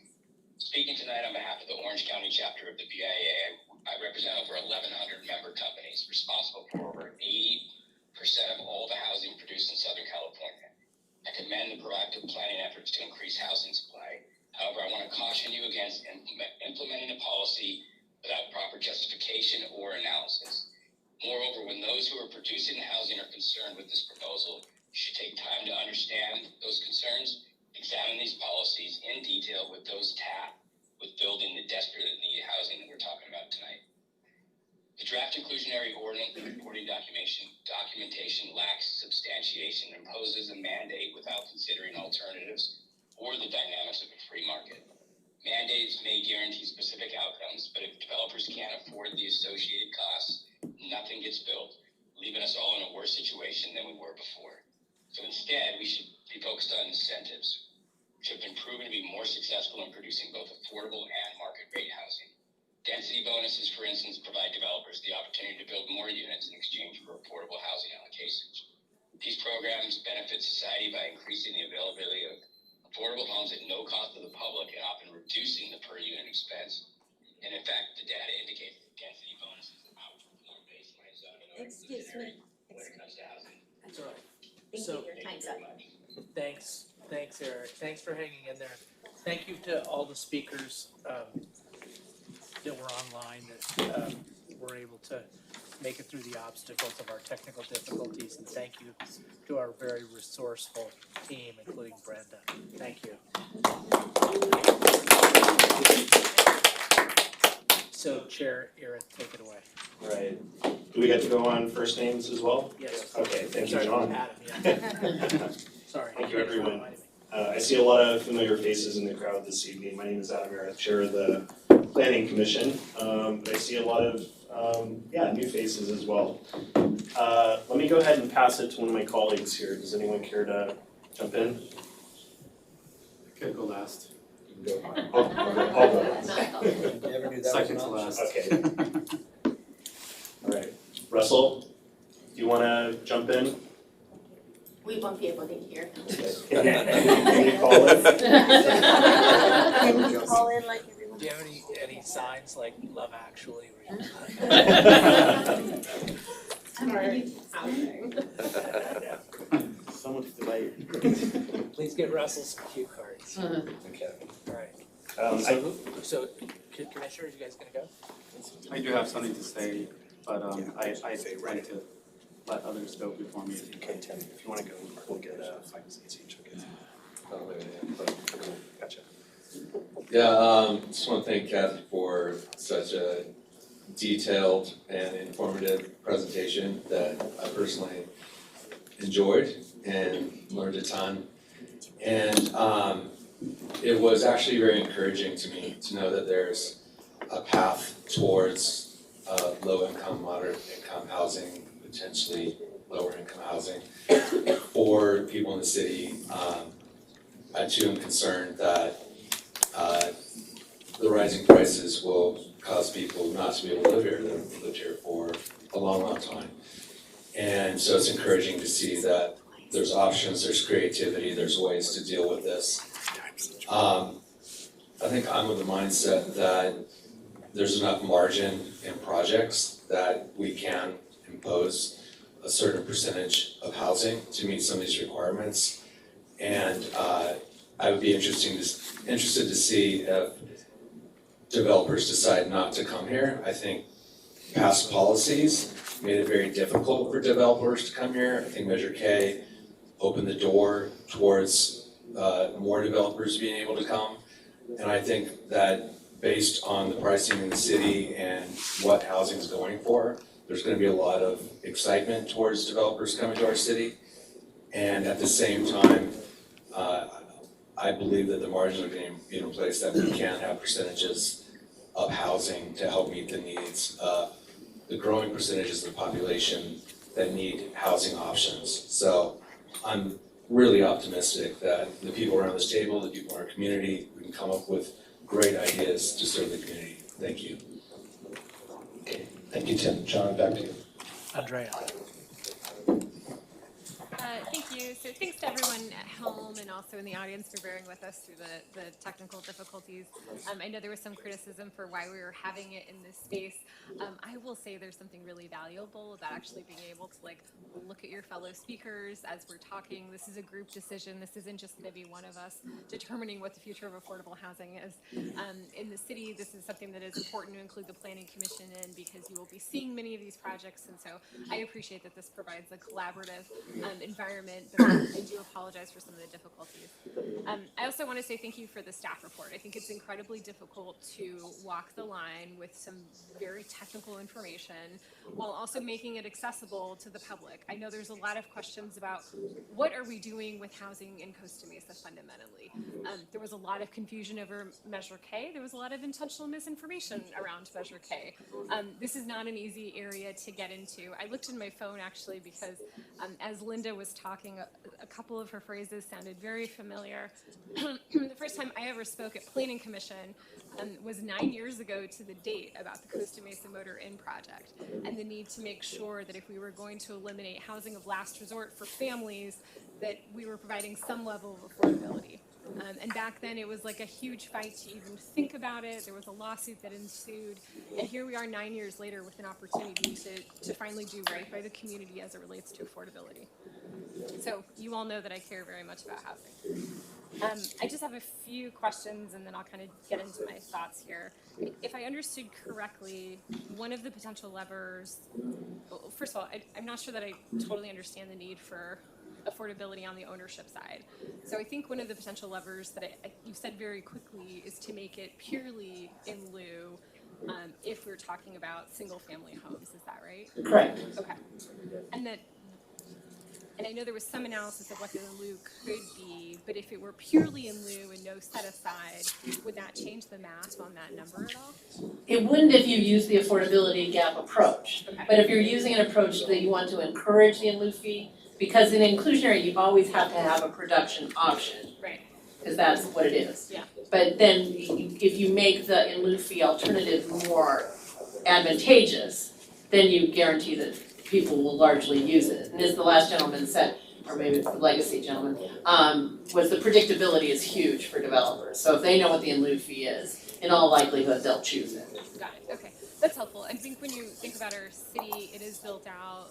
A lot of what we're talking about is infill or upzoning, as you mentioned, but then there's a huge opportunity north of the 405 with several undeveloped areas that frankly, they could do anything with that land, right? That is an opportunity to potentially build single family housing. So in my view, that is the only place where I think an ownership in lieu fee makes sense.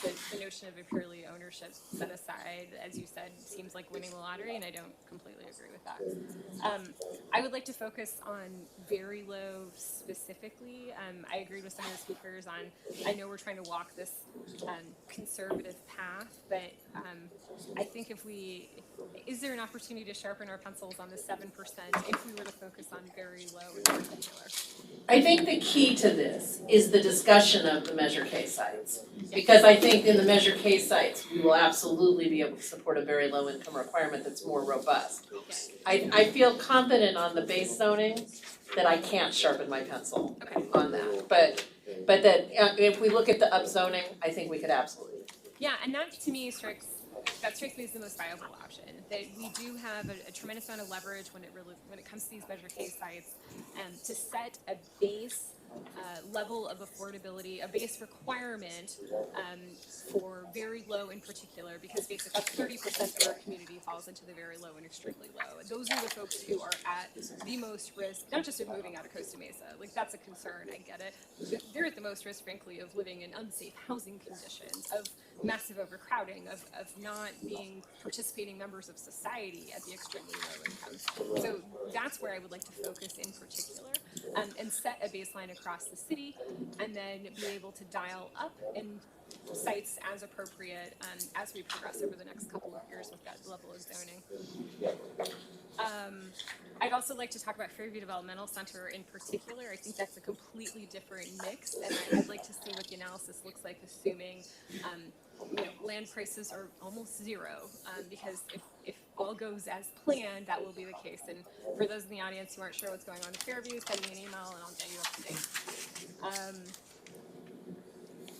And then, yeah, I mean, I think at this point there are so many levers. I'm hoping there's some consensus around this table about maybe setting the very low and using everything else as a lever. So what should be the minimum at that point if we're kind of holding one thing constant? It'd be helpful to see the analysis at that point, recognizing that was the end state goal, right? I think that's a little bit part of the challenge is that there's so many levers. Like, what is it that we were trying to accomplish? We can't have 7 competing first priorities. So in this case, mine is certainly the deepest level of affordability across the city, with a focus on rental, and with the ability to dial up as we are essentially incentivizing development in Measure K properties. Thank you. Thanks. And hey, so can I just tell the council and the commission, I'm doing this little timing, and basically what I'm doing is, if you ask a question, and the consultant or staff is answering it, I stop your time. So, I did think that would be. yeah, so like, for example, you went 3 minutes and 40 seconds. Manuel went like 4 minutes and 30 seconds. You guys are all keeping it in the envelope. But if you ask a question and if it takes her 2 minutes to answer it, that doesn't count against your time. Can I yield my extra minute to Arliss?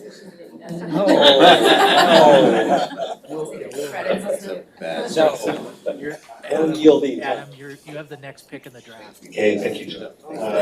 Jimmy? Sure. All right, I just wanted to thank the members of the public who are here as well as watching online, and I'm really happy to have the opportunity to be here with you, Honorable Council, and my colleagues on commission. I won't make any questions of staff or the consultant. But first of all, I do want to say that I'm really grateful for the very thorough presentation from both staff and consultants side. So I just want to make a couple comments. My first comment is that in reading the staff report, there was a section there that said that City Council would have the decision on having a mix of housing types in that percentage, say 10%, 3% were to go to very low income and 7 to low income, or whatever the number is. I think that's a good idea because that'll mean that we're gonna have more of the very low income housing, which otherwise might not be built out by developers since it will be less on return. Second of all, I also think the rehab projects, while good and may help people living there, will cause displacement and stability of those areas of the city and will not add to our housing stock, which is, I think, what we're trying to gain here with the discussion today. Thirdly, I think that we should explore getting rid of parking requirements for affordable housing units. I work for the city of LA, and every time I work for I review a project with affordable housing, we typically don't see parking allotted for those affordable housing units, and I've even seen 100% affordable housing units with no parking, so it can be done. Next, I think that what I didn't see in the any of the handouts or presentation was anything addressing single-family home tracts. I think that we need to consider these in the IHO, and whether that's having these developers of single-family home tracts pay in lieu fee, or having them set aside a certain number of those, as Manuel suggested, starter homes. I think that we should also think of the ownership units, which we have covered tonight with condos. And I agree with the idea that somebody that might get a slot might kind of win the lottery, but I think that we need to maybe have some kind of a system where if somebody were to get an affordable housing unit that's ownership, that property would only be able to be sold to other affordable housing qualified ownership residents, and maybe sold at 50%, whatever the going price is for market rate, and maybe have some kind of a scale like that goes up and down with the market. And I think that we should be thinking of these ownership opportunities because many of the young people in Costa Mesa who are going to be starting families soon may not be able to own in the city and build equity. And so I think it's important to allow for people who have the opportunity to be able to do that and not lose people from Costa Mesa, and allow those people to set roots in Costa Mesa with some path of ownership. So that'll be for you, council, to consider how that's going to be implemented. But please do consider the importance of ownership opportunities for people in my generation who otherwise are getting priced out of the market. Thank you. Back to you, John. All right, thank you. It's my choice, my pick. Who wants to go? Anybody? Don wants to. Don. I'm gonna yield all my time to Lauren. These are questions to start with, just so I want to clarify, it's Kathy, right? Yes. Your presentation, which was a lot of information. This whole process, and I want to say first, everybody that spoke and everybody that sent a letter, I think we all hear you. It's a complex situation. And at the end of the day, when I read the staff report, it's complicated. I don't think there's going to be any right answer. I don't think there's any perfect answer, is there? This is tough to get an economically less of a product built. I mean, I won't say it very well, but you know, when you're discounting or taxing something, it's less incentive to build it. But Kathy, walk me through an inclusionary housing in lieu of fee, an in lieu of fee calculation. How does that calculate? So if I've got a $4,400 market rate, 3-bedroom, 2-bath, and the low income number is what, 2,000, like a $2,400 difference. How do you? Is that a multiple of years and months and deed restriction? How is that paid? Or is Okay. it a net present value? What is it? Okay, so Fair? the equation, yeah, it's a fair question. So what I did when I calculated the in lieu fee, the average in lieu fee that you saw in the study, is I had the mix that I discussed of studios, 1s, 2s, and 3-bedroom units. Okay. So they all have a market rent. I based the analysis on a 10% low income requirement, because that's what the study bore out as the supportable inclusionary. So I do the affordability gap. So for example, the 1-bedroom unit at low income. Like can we do? Go to page 11 for people who want to follow. And I'm looking at a 3-bedroom unit, and the very low income revenue for a developer was $1,300. Right. And then the market rate's $4,400, so there's a $3,000 difference. Correct. So if I just built those units, I know that's unrealistic, but what's the in lieu of fee that's paid and charged to the developer? Because the reason I told you all the units is because it's a mix of units in a project. I understand. So yes, the I'm difference. just trying to get down to the base calculation. Understood. So the gap for the 3-bedroom unit is $2,192 per month for a low income unit. Oh, yeah. Well, I was using very low income, but if you want to use that, that's fine. $2,200 is the gap. I can do the very low income as well. I have that as well. Okay, I did that one at 3,000. So let's say they're all. It's $3,085. You build. Okay. You have a choice to build low income and high. What's the difference? So as a developer, it almost looked like I should build all. Well, I don't want to get that yet, but how do you do that calculation? What's the in lieu of fee for that? Okay. Well, again, now are you assuming in your question that they're all 3-bedroom units? It's a project of all. Let's just build one and say it's low, and I don't want to build a low income, but I'm required to build one low income unit. Wait, low or very low? Simple for my. No, I understand, but my simple. low or very low? Let's use very low. Okay. Just $3,000 difference. Okay, so the annual rent difference per inclusionary unit is $29,532. You just multiply the gap, 3,085 times 12. That fell 36,000. It should be this. Carol Molina's gonna check my math back there, I know. Hold on. Yeah, it is, okay, yeah, so why is that? We're going with 36,000.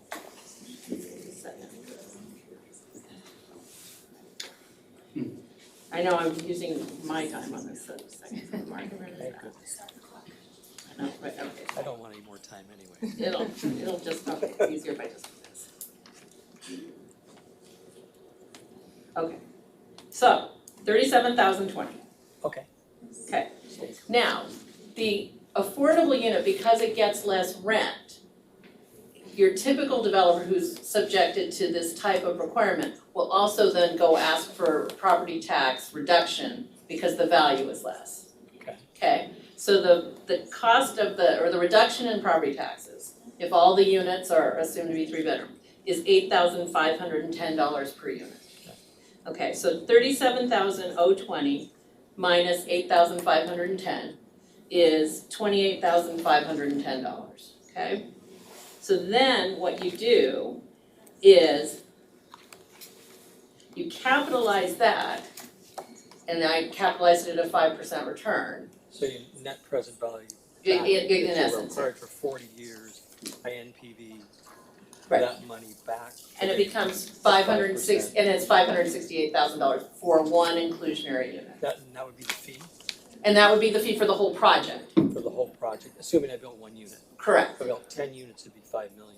Correct. So if they had 100 unit projects, although we're mixing and matching because we're using the very low income instead of the low. I'm just trying to keep it real simple so I can understand the concept. Understood. Hopefully anybody, other people appreciate that, because we talk about those in lieu fees, really it's really a net present value of lost rents zeroed back to that day you build the project and you pay that as a fee.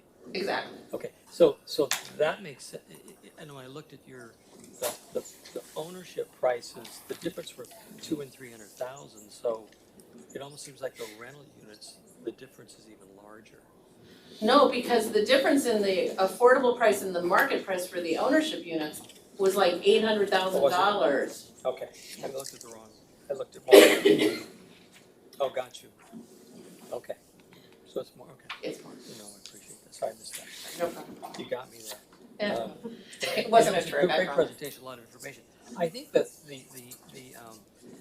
the other question for me is, in all this information you gave us, what for Costa Mesa is most effective? Back up and ask one question, if you've got anything that's compared, of those 8 cities you compared, what most looks like and feels like Costa Mesa? Are those programs working? Did they really result in affordable housing? Because that's what everybody's question here is what program is gonna result in real affordable housing, whether it's really an ordinance or not, or some other incentive like was mentioned. But how do we know how effective those programs are? I know that's complicated, but. It's influenced by any number of external factors as well. I think the fact that communities like Huntington Beach and Irvine specifically have had inclusionary housing ordinances for decades. Irvine is a little bit different given the Irvine company's presence in Irvine and the agreements they've made with the city from the inception of when they were developing. Huntington Beach since the early 1990s were doing development agreements that had affordable housing requirements as part of these large, like the Chevron land holdings were subject to a development agreement that required this affordable housing.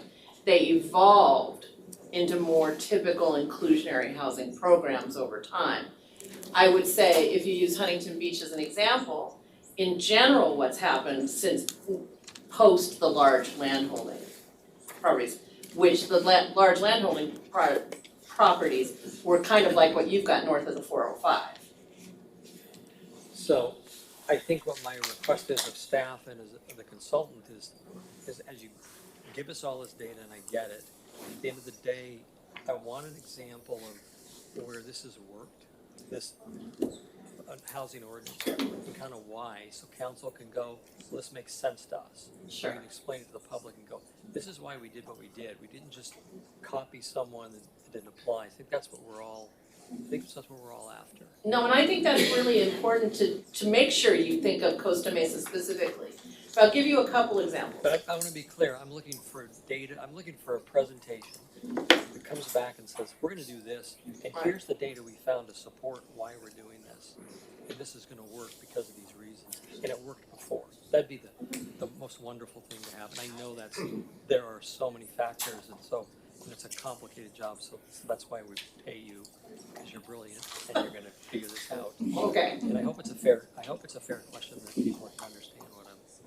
And I'm not discounting that request, and Jennifer's writing it down. I do just want to say the one thing is, for example, so I worked on Claremont's inclusionary in 2007, and then the global recession hit 10 minutes later, right? And so then just housing development stopped entirely, not because of inclusionary, it just stopped because of the global real estate recession. So then what the city of Claremont and I did subsequently is we reevaluated the whole program when the market came back. And so and Huntington Beach did very much the same thing in a couple years ago, where they reevaluated their whole program and attempted to make it more simpler to use and more focused on the ownership to have the ability to pay the in lieu fee. So some of this is you've got to see what happens in practice and then be willing to adjust what worked and what didn't work. In your prototype, what's the IRR that you look for, or the rate of return for a developer you use? Again, it's an incremental analysis, and so for what I've done so far, which is the base zoning, it's an incremental analysis versus if it's 100% market rate project, then I solve for whatever that return is based on the variables. So I'm not looking for a threshold return, because if people are building, it means they're willing to accept whatever returns falling out of that equation. And inclusionary, all you're doing, not all you're doing, but what you are doing is you're saying, we know that this is gonna have a financial impact, and that we're just weighing the financial impact against the market rate. Not saying, oh, we've gotta get to this one return and then figure it out. Now, that's how you do it for the traditional financial evaluation, which is what's been done so far. But what we're suggesting for the housing opportunity sites is to do exactly what you're talking about, which is to say, hey, these people have two options with these properties. They can keep it as zoned. Some of these properties are improved. It may be worth it to them to just maintain that value, whatever that value is of their property. And then by what's the value created by changing the zoning? And then saying, we're gonna figure out from that, it's a community benefits type analysis where the community benefit is affordable housing. Just saying, our actions are enhancing this value, and one of our little m mitigations is we need affordable housing, and so we're going to take a share of that in a requirement for affordable housing. So model a project, build in inclusionary housing, and then back into what the, well, I guess back into the. It's the other, it's Yeah. the variable is what's supportable. But you have to kind of pick a project in an area. Okay. Exactly. Do we consider in any of this, because housing doesn't support cities' budgets, businesses do. So we're gonna take in this affordable housing in our RENA plan, we're taking away some for rezoning. Or do we consider in any way that impact on the city's budget? I'm gonna let the staff answer that. Yeah. You're welcome. Yes, thank you, council members. So it is something that we consider. You might remember that when we had the project go through city council 2 years ago, part of that was a financial analysis that discussed what the financial impact to the city was based on property taxes, all sorts of other variables. Housing generally, it's sort of a common knowledge that housing is net negative in terms of its finances, but over time that's been proven to be less and less true. So it's more, our analysis of that project was shown to be that it essentially broke even. So that common knowledge is changing over time as economics are changing, but it is something that we evaluate. But if I had a whole city of all housing, I'd have a very skinny budget, wouldn't I? I mean, it would, right? Yeah, San Marino. I think it Oh, sorry, am I done? Yeah, you're done. John has canceled me. Thank you, I've taken, Thank but yes, you. I it just is wanted something we evaluate. clarifications Anyway, that's all this should be, is questions anyway, I can make statements. They were good. Thank you very much, John. They were good questions. Thank you. Sir. Adam. Thank you. Angela? Yeah. Wanna go for it? Well, yeah, I'll echo everyone's comments, really appreciate the thorough presentation and also the staff report. But yeah, I think we're hearing from the community, we're hearing from the developers, all the stakeholders involved. This is really an opportunity for us to be creative. I love the idea of let's take an opportunity in building upon some local businesses. Take it to the second floor. I'm sure people would welcome that. Having this mixed opportunity of rezoning and the bonus areas and all of that. So it's really an opportunity to really focus, as many have already said, the low and very low income, because that is the majority of the population that is having the greatest challenge in our community.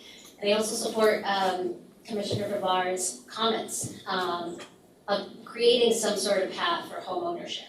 Because we really got to think about what is the legacy, what's the future of Costa Mesa really going to be, who is it going to be left for? So creating some sort of, again, being very creative in our strategy there to allow for future homeowners in our community. All right, Lauren. Okay, thank you. I do want to thank you for your presentation, and I do want to thank everybody who came out. And I especially want to thank those who wrote to us and expressed what their concerns were and what they'd like to see. I do appreciate everyone's opinion, whether it's for or against or whatever it is, it's appreciated. You know, when I think of all of this and I think of what we're trying to accomplish, what is the goal here? Like, you know, one of the things that I always thought of is home ownership is equivalent to like a badge of honor. That's what we're trying to do, right? If you can own a home, that's it. Like, that's your goal. Or own multiple homes if you're lucky enough. But whose goal is it here to become a renter? That's not a goal. That's something you do because you can't afford to own a home. So, like Planning Commissioner Vivar said, we need to create a pathway for that. So we have to ask ourselves, are we doing that? Are we creating a pathway for home ownership? And if we are creating a pathway, do we have a clear pathway for that in the future, and what does that future look like, and how long is that going to take? It's kind of like an unanswerable question, but it's definitely important. Let me give some examples that I see. And I want to use the example of our own city employees, and I've spoke to several of them. I've spoke to our emergency response personnel, and I asked them, where do you live? Do you live in Costa Mesa? No. Why? I can't afford to live here. Really? We pay you pretty good money, right? Well, yeah, but still, it's just not affordable. I can't do it. I can't support my family. So what are we going to do for them? What are we going to do for the people that work to support our community? Are we going to provide them with a place to rent? Is that the goal? Is that the goal for the people that are emergency services people? Oh, we're going to provide you with an affordable housing model that you can rent. Raise your hand if you want that. No offense, and I want to put a roof over everybody's head. Trust me, I know we want to do that. But the goal is homeownership. It's almost impossible to go and buy a home in Costa Mesa. Very, very few people can do that. How many new businesses and old businesses provide wages that would allow for someone to have home ownership in this community?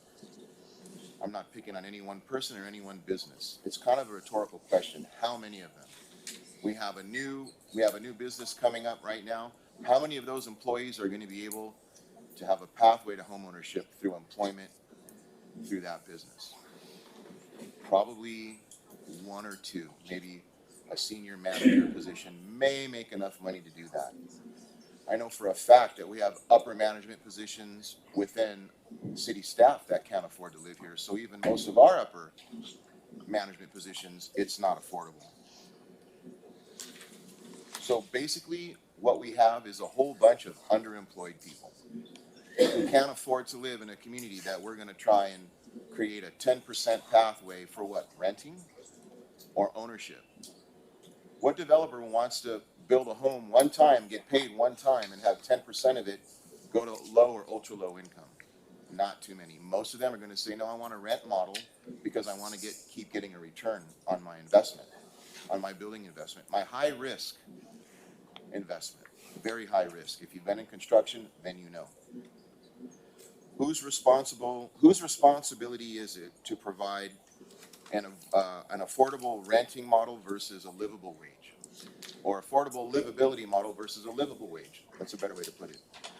We take responsibility as a group here to try and provide affordable housing and a model for that.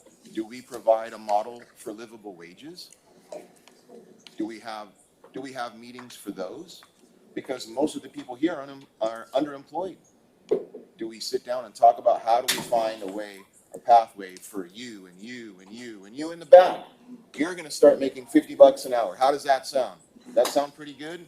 You're going to make enough money in the next 4 years because we're going to provide a pathway for 10% of you to make that money so you can afford to live here. It's a very tough question. It's unanswerable. We just try and fight for it.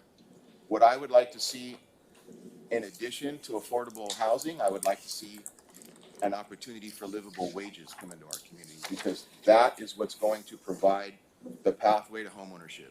Nobody wants to rent for the rest of their life, in most cases. So in the end, our goal is to put a roof over everyone's head, and I totally support that. And that's what I want to see happen. But I want to see that happen through a livable wage. Until that happens, you're going to keep renting. Thank you, that's all I have.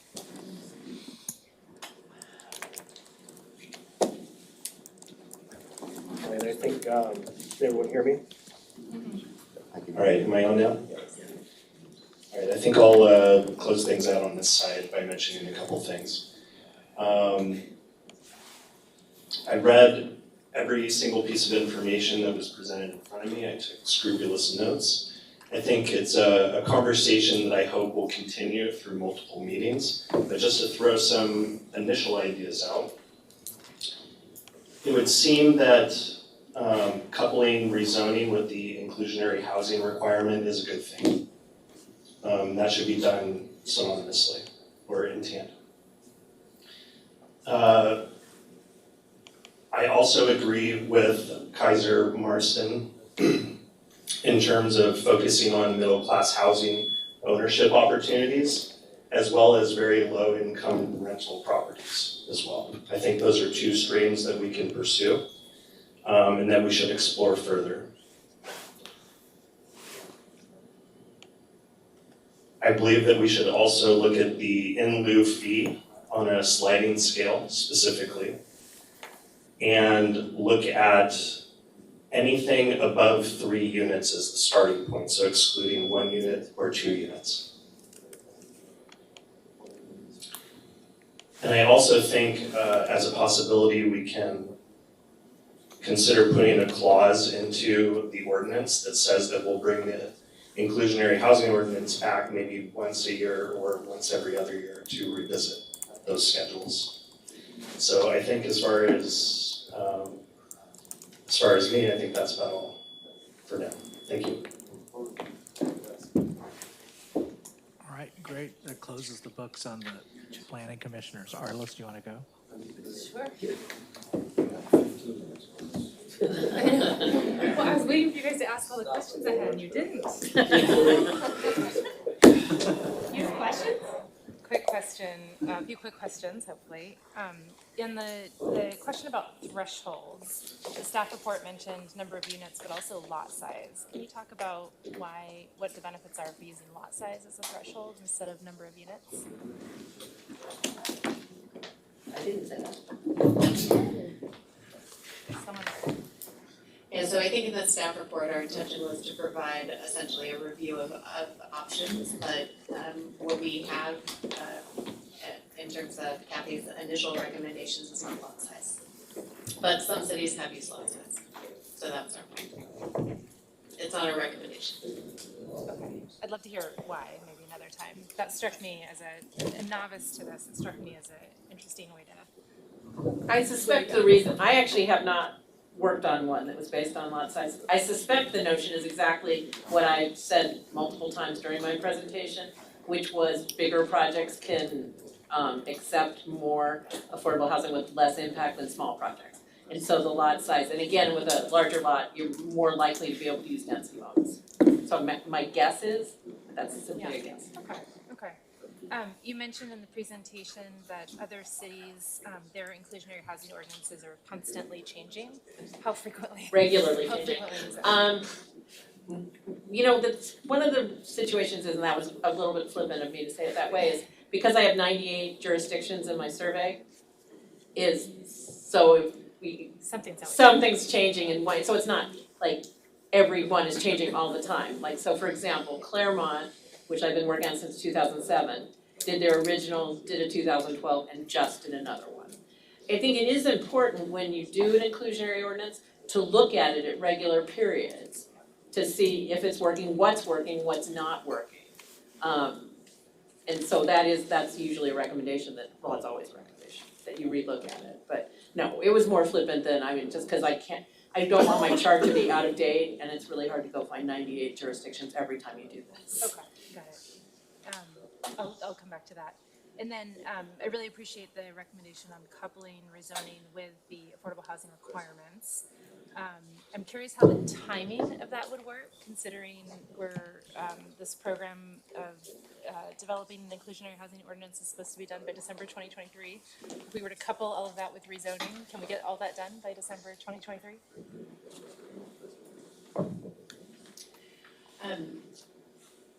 Our efforts to look at our general plan and update our zoning for our housing element implementation, we identified essentially a 3-year timeline to do that. I think that we can make the policy decisions that the council would like us to make here related to the inclusionary housing ordinance and then incorporate that in a way that's triggered by the zoning.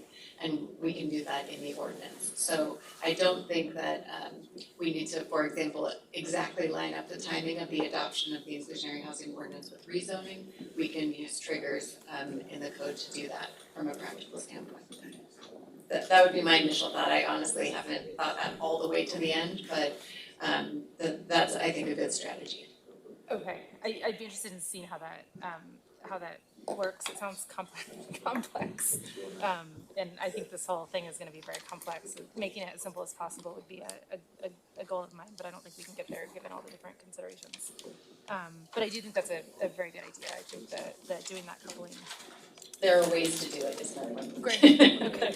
And I a general thought, and I think I've heard this thought from others at the table too, is the right formula.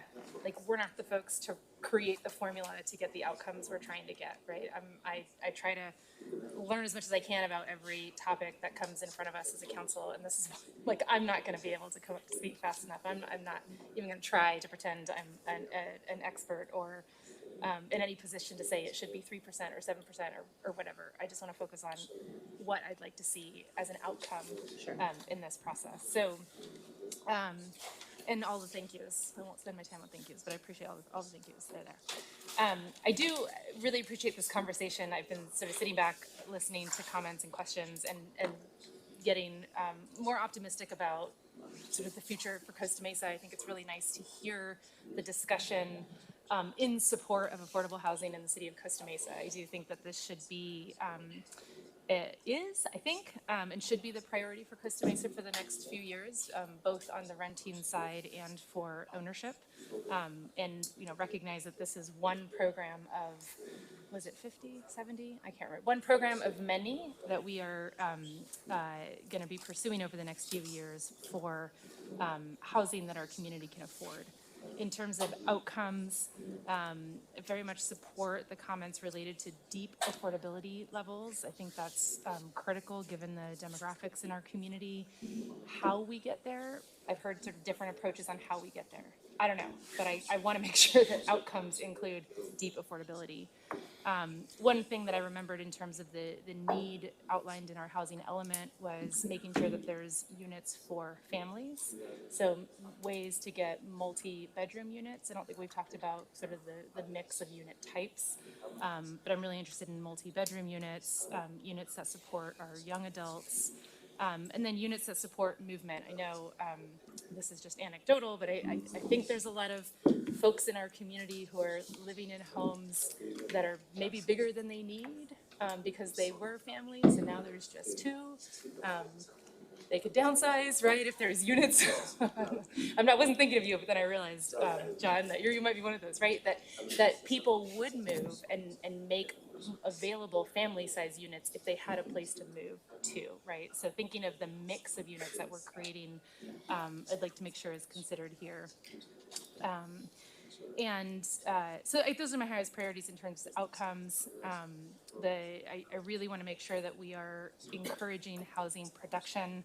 I think I have this philosophy in a lot of the things that we do here at City Hall. I'd rather err on the side of sort of looser restrictions just to really make sure we're moving the market forward and then adjust if we see that there's additional opportunities for affordability versus erring on the side of being too restrictive and then trying to loosen up to get something moving. And this goes back to the coupling piece. I've been, in trying to understand what we can do to improve affordability in Costa Mesa, I've been trying to learn about what makes housing so expensive, right? So we know our zoning rules, minimum parking requirements, the time it takes to review and process applications. We've talked about what if we can do sort of corridor plans and do an environmental review for those corridor plans. All of those things are other levers that I think have a lot of impact on making housing less expensive. So I really want to make sure that we're looking at those things as part of this conversation. So I think the coupling piece addresses that.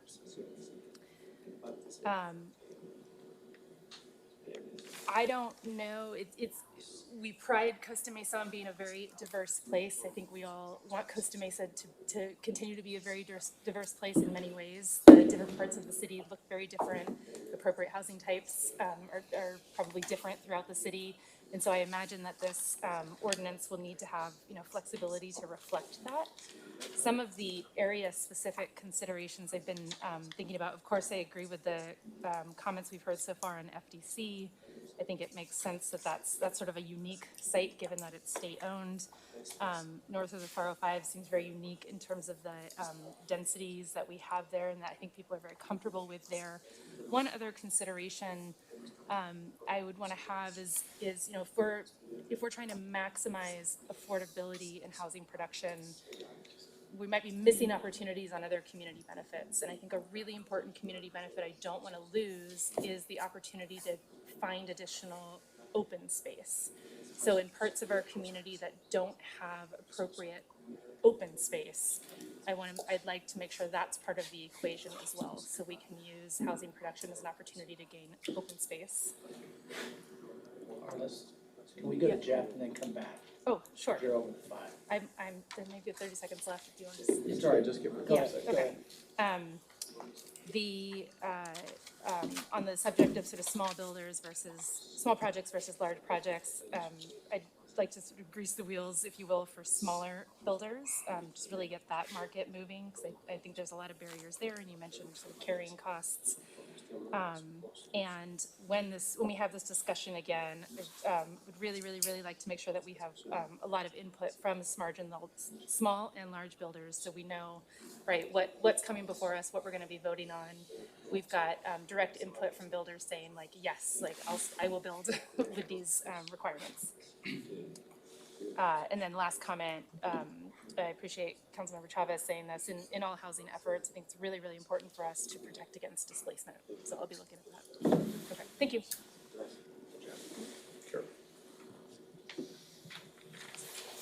All right, thank you. And thank you to staff and KMA for a very thorough presentation.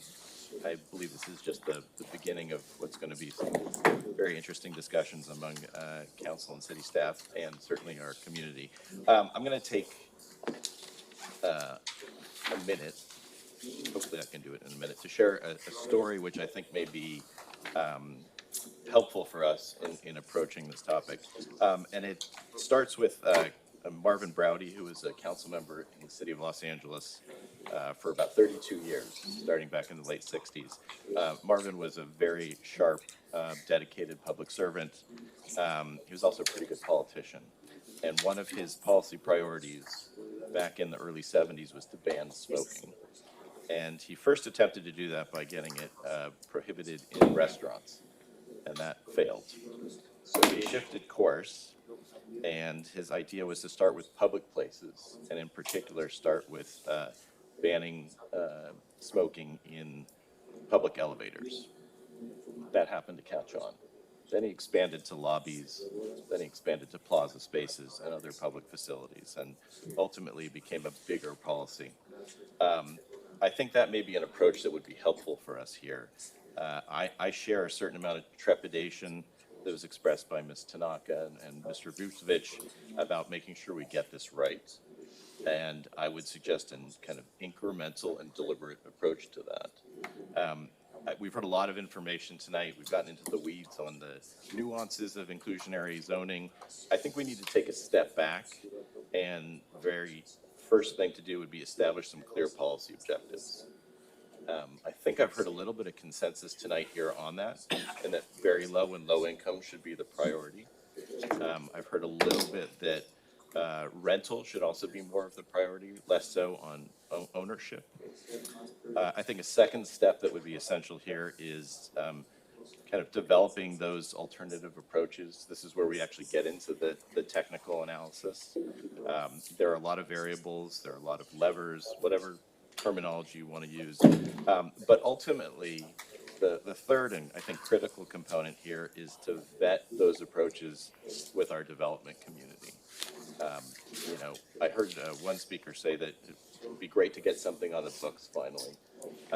Personally, I don't want something on the books. I want something that's going to create housing. That's the goal here. The only way that's going to get done is if we actually have our development community participate in that. And I look around, I think I see a handful, if that, of the people who are going to do the heavy lifting at Costa Mesa to make that happen. So we need to be very mindful of what those needs are, but still make sure that our policy priorities are in place. So I think that's going to, at least in my mind, would be a good approach to doing this. I know some people bristle at the idea of development, especially after Measure K was passed. But to my mind, development and housing in particular is an investment in our community. That's the way we need to look at it. And so I'm glad we're starting on this. I think we're going to have some very spirited debates about this, but this has got to be a collaboration, not just with council and staff, but community and our development partners. That's all I have. John. Thank you. Thank you to, here, let me. Do you want me to time you? You can, no, Jeff can, I don't care, you wanna time me? I'm looking over this way. We'll so- time you. You got 2 Yeah, minutes. Hold on one You don't second. get my extra time. I don't get anybody's extra time, you know, no one. It's hard, it's Hard hard to to. clock, John, go. I'll do it. It's hard to enforce these rules. Here, go ahead, go Your ahead. time started 20 Okay, seconds. look at. 2 minutes. Real quick, and remember, stop my time if I ask a question. So, so thank you very much. It was a great staff report, one of the best staff reports I've seen, 18 pages. Everybody should read it. Thank you to the people who put in, especially Jen and Cynthia, who sent in very thoughtful comments, and Mark and Jen's husband who worked on those. That was really good. The thing one people we haven't talked about is homelessness. Homelessness is a housing problem. If you look at region by region, the two factors that drive homelessness are vacancy rate and the absolute cost of housing, particularly rental housing. Both of those are we're hurting in those categories, and that's why we spend $3.6 million of our budget to address homelessness. So this is critical to keep people in shelter. Also, if you would have read the staff report, for those of you that didn't have the opportunity to do it, 47% of our population is low income. Half of our population, rental population, is burdened by over 30% of their household income going to housing, and 25% spend 50% of their rental income in housing. We have a serious problem here. We need to reduce the cost of housing. To reduce the cost of housing, we need to increase supply. As Jeff said, we have, and also kind of a theme of Jen's and Mark's submission is we have to be very careful, because remember, people who say we want to be aggressive, and when they say that, they say we want to be an aggressive, typically I think what they mean is have a higher requirement. Well, 15% of nothing is nothing. If we're too aggressive, we'll kill the golden goose. We won't have any development. So here's my first question to you, and maybe my only question to you, Kathy, is we've talked about in the staff report about different incentives, speed of entitlements, fee reductions, certainty, reductions in design, parking, these things. How do those things work, and how can we put those in our ordinance to create an affordable housing program and not just a mandate? No, I think that's a really good question and a really good point, is the more incentives that you can put in, so it's a more carrot-based approach than a stick-based approach, the more likely you are to succeed with it. So each of these items that you're talking about, parking, design, entitlement time, et cetera, have costs associated with them. You know, and I believe you mentioned it, and there's a Turner's study report out of Berkeley that talks about the various costs of housing and why it's so difficult to develop. So I think that to the extent you can create policy decisions to then put into the evaluation of inclusionary, then we can quantify it. And can we put those right in those incentives, can they be codified in the ordinance? Sure. Okay, so what I'd like staff to think about is, what can we do there? So, I mean, we've heard that our, you know, we have, if we said, if you do a certain amount of affordability, you'll get your entitlement in 60 days.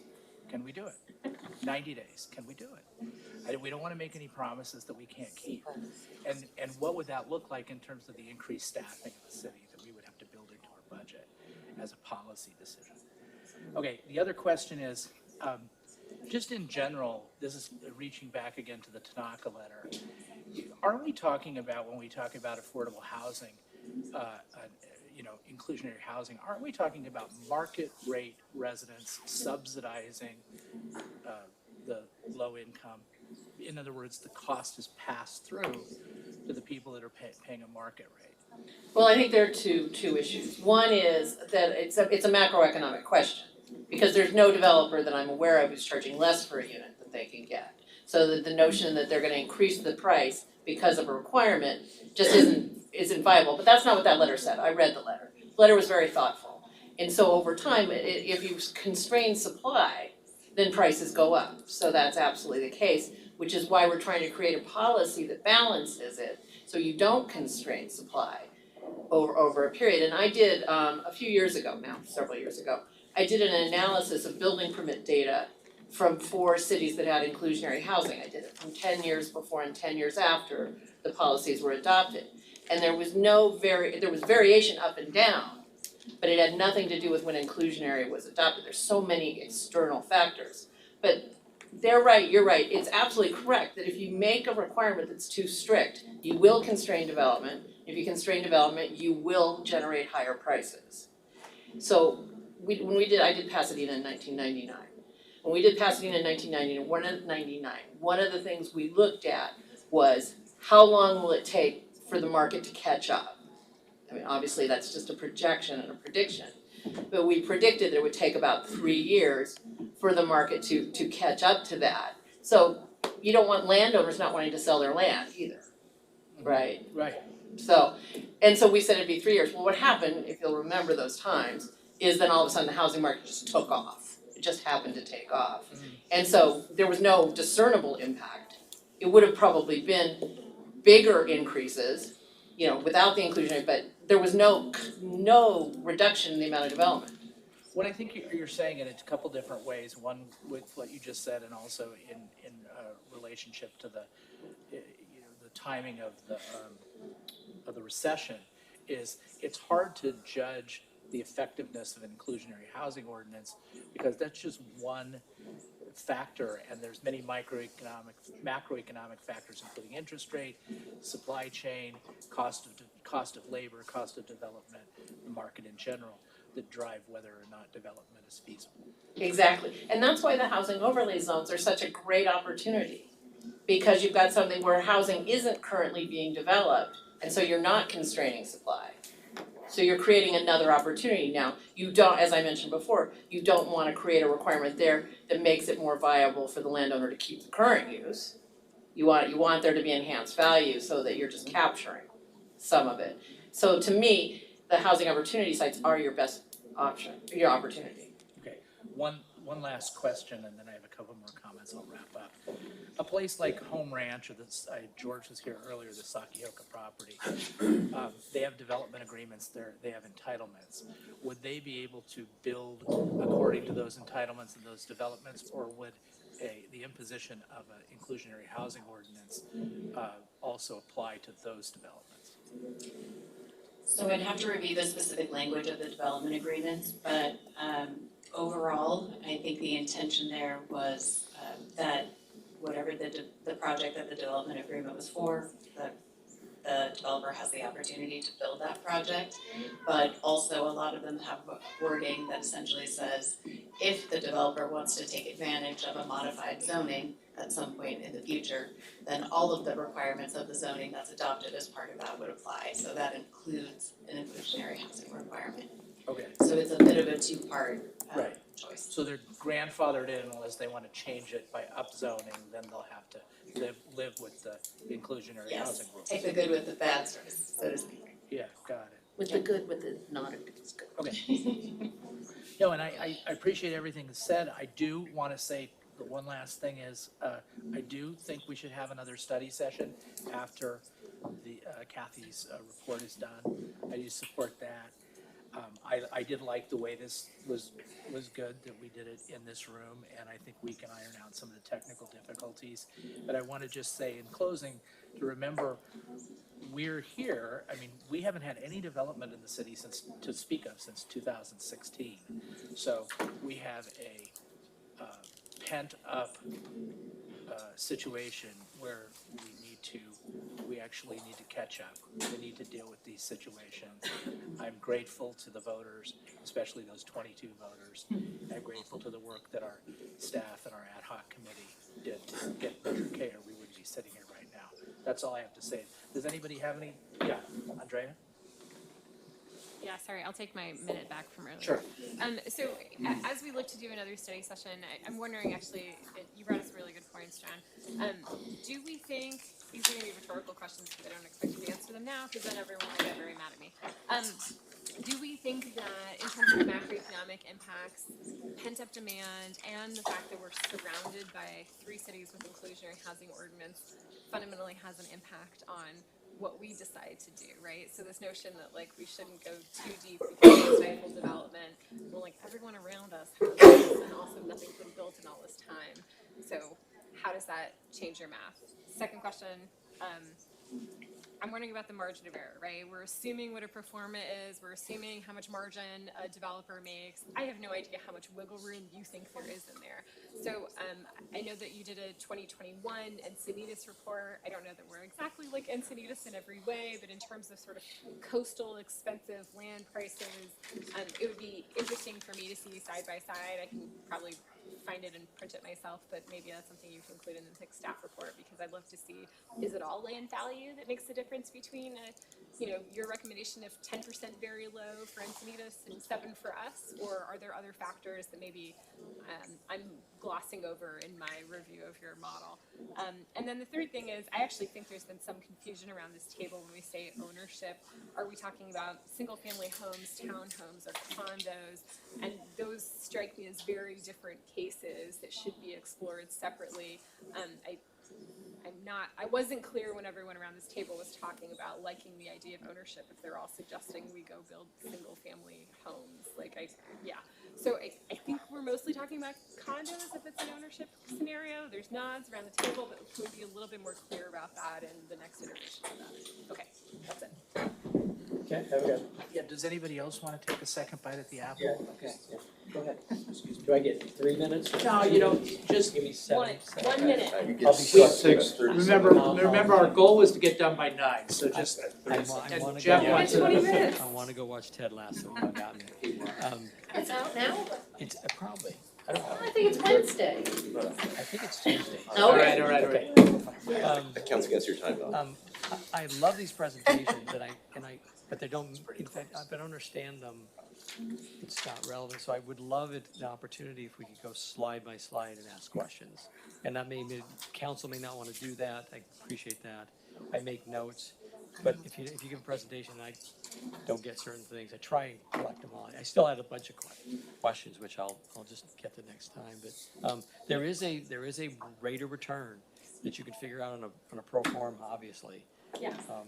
And there is something that I guess we wanna see those assumptions. I agree with what Kenny was saying, so that's all. Thank you very much. I'm gonna take a quick bite. I just wanna say I'm really happy that we're doing this, and I do support an opportunity for affordable housing. So I'd like to see this be a successful program where everybody's a winner. Thank you. We got one over here. yes. Just 30 seconds. Commissioner. 30 seconds, I was told. Yeah, I also want to echo Andrea's desire to see a bit more analysis on ownership properties, and I was thinking of condos when I made those comments earlier, but I also, as I said earlier, I think that whenever single-family home tracts are built out, that some of those may be starter homes. And also, I think that something I meant to say earlier that I forgot to say is there should be something in the kind of the mechanism of those ownership properties that have people stay there for a certain period of time, whether that be 5 years, 10 years, or whatever it is, making sure that people who do qualify for those are actually going to stay in the city and not trying to flip a profit, so to speak, even if they were to sell to another affordable housing people. Thank you. There's ways to do that. All right, two quick questions, Kathy and Jennifer. So I've done a number of density bonus projects for clients, especially in the city of LA. To my knowledge, Costa Mesa has never processed a density bonus case, is that right? Don't count the Costa Mesa motor in, because that's, no. There were a number of density bonus projects that were approved in the 90s according to city records. At this point, those covenants have all expired, so staff is no longer tracking or following up on those units because they happened so long ago that essentially the requirements have expired. So it's been a very long time. The one example that you mentioned was the only one that exists in recent history. So my question then is the existence of an inclusionary housing ordinance, zoning ordinance, incentivize density bonus cases? Yes. Okay. And we do have the option of creating our own density bonus ordinance. We could, develop something beyond what the state has allowed. Correct. It would have to be a beyond. Sure. You always have to let them use 65-915 by right. Right, okay. I have one request. On the way to our list, I'll say I second Jeff's idea in creating our own more generous density bonus. Yeah, just a request. I really liked Jeff's idea earlier about making sure that we have sort of a clear set of policy goals. And then I think it would be really helpful as we're moving forward in a lot of these housing conversations to have sort of a cheat sheet of all of the housing element programs and how those address the different goals. That will at least help me sort of track, okay, if we're not meeting this here, I know that there's these 3 other programs that are going to meet that. So I think that would be a helpful reference for us in the future. I think somebody will say that they can't stay. All right, anything more from staff? Nothing more, Mayor. I just want to thank the council and the planning commission and as well as the members of the community who submitted comments. As I think folks mentioned, this is step 1 of what is a multi-step process. So our intention is to go back with the information that we received this evening, really finish this financial evaluation, at least the first run of it, and respond to the comments that we heard this evening. So thank you very much. Yeah.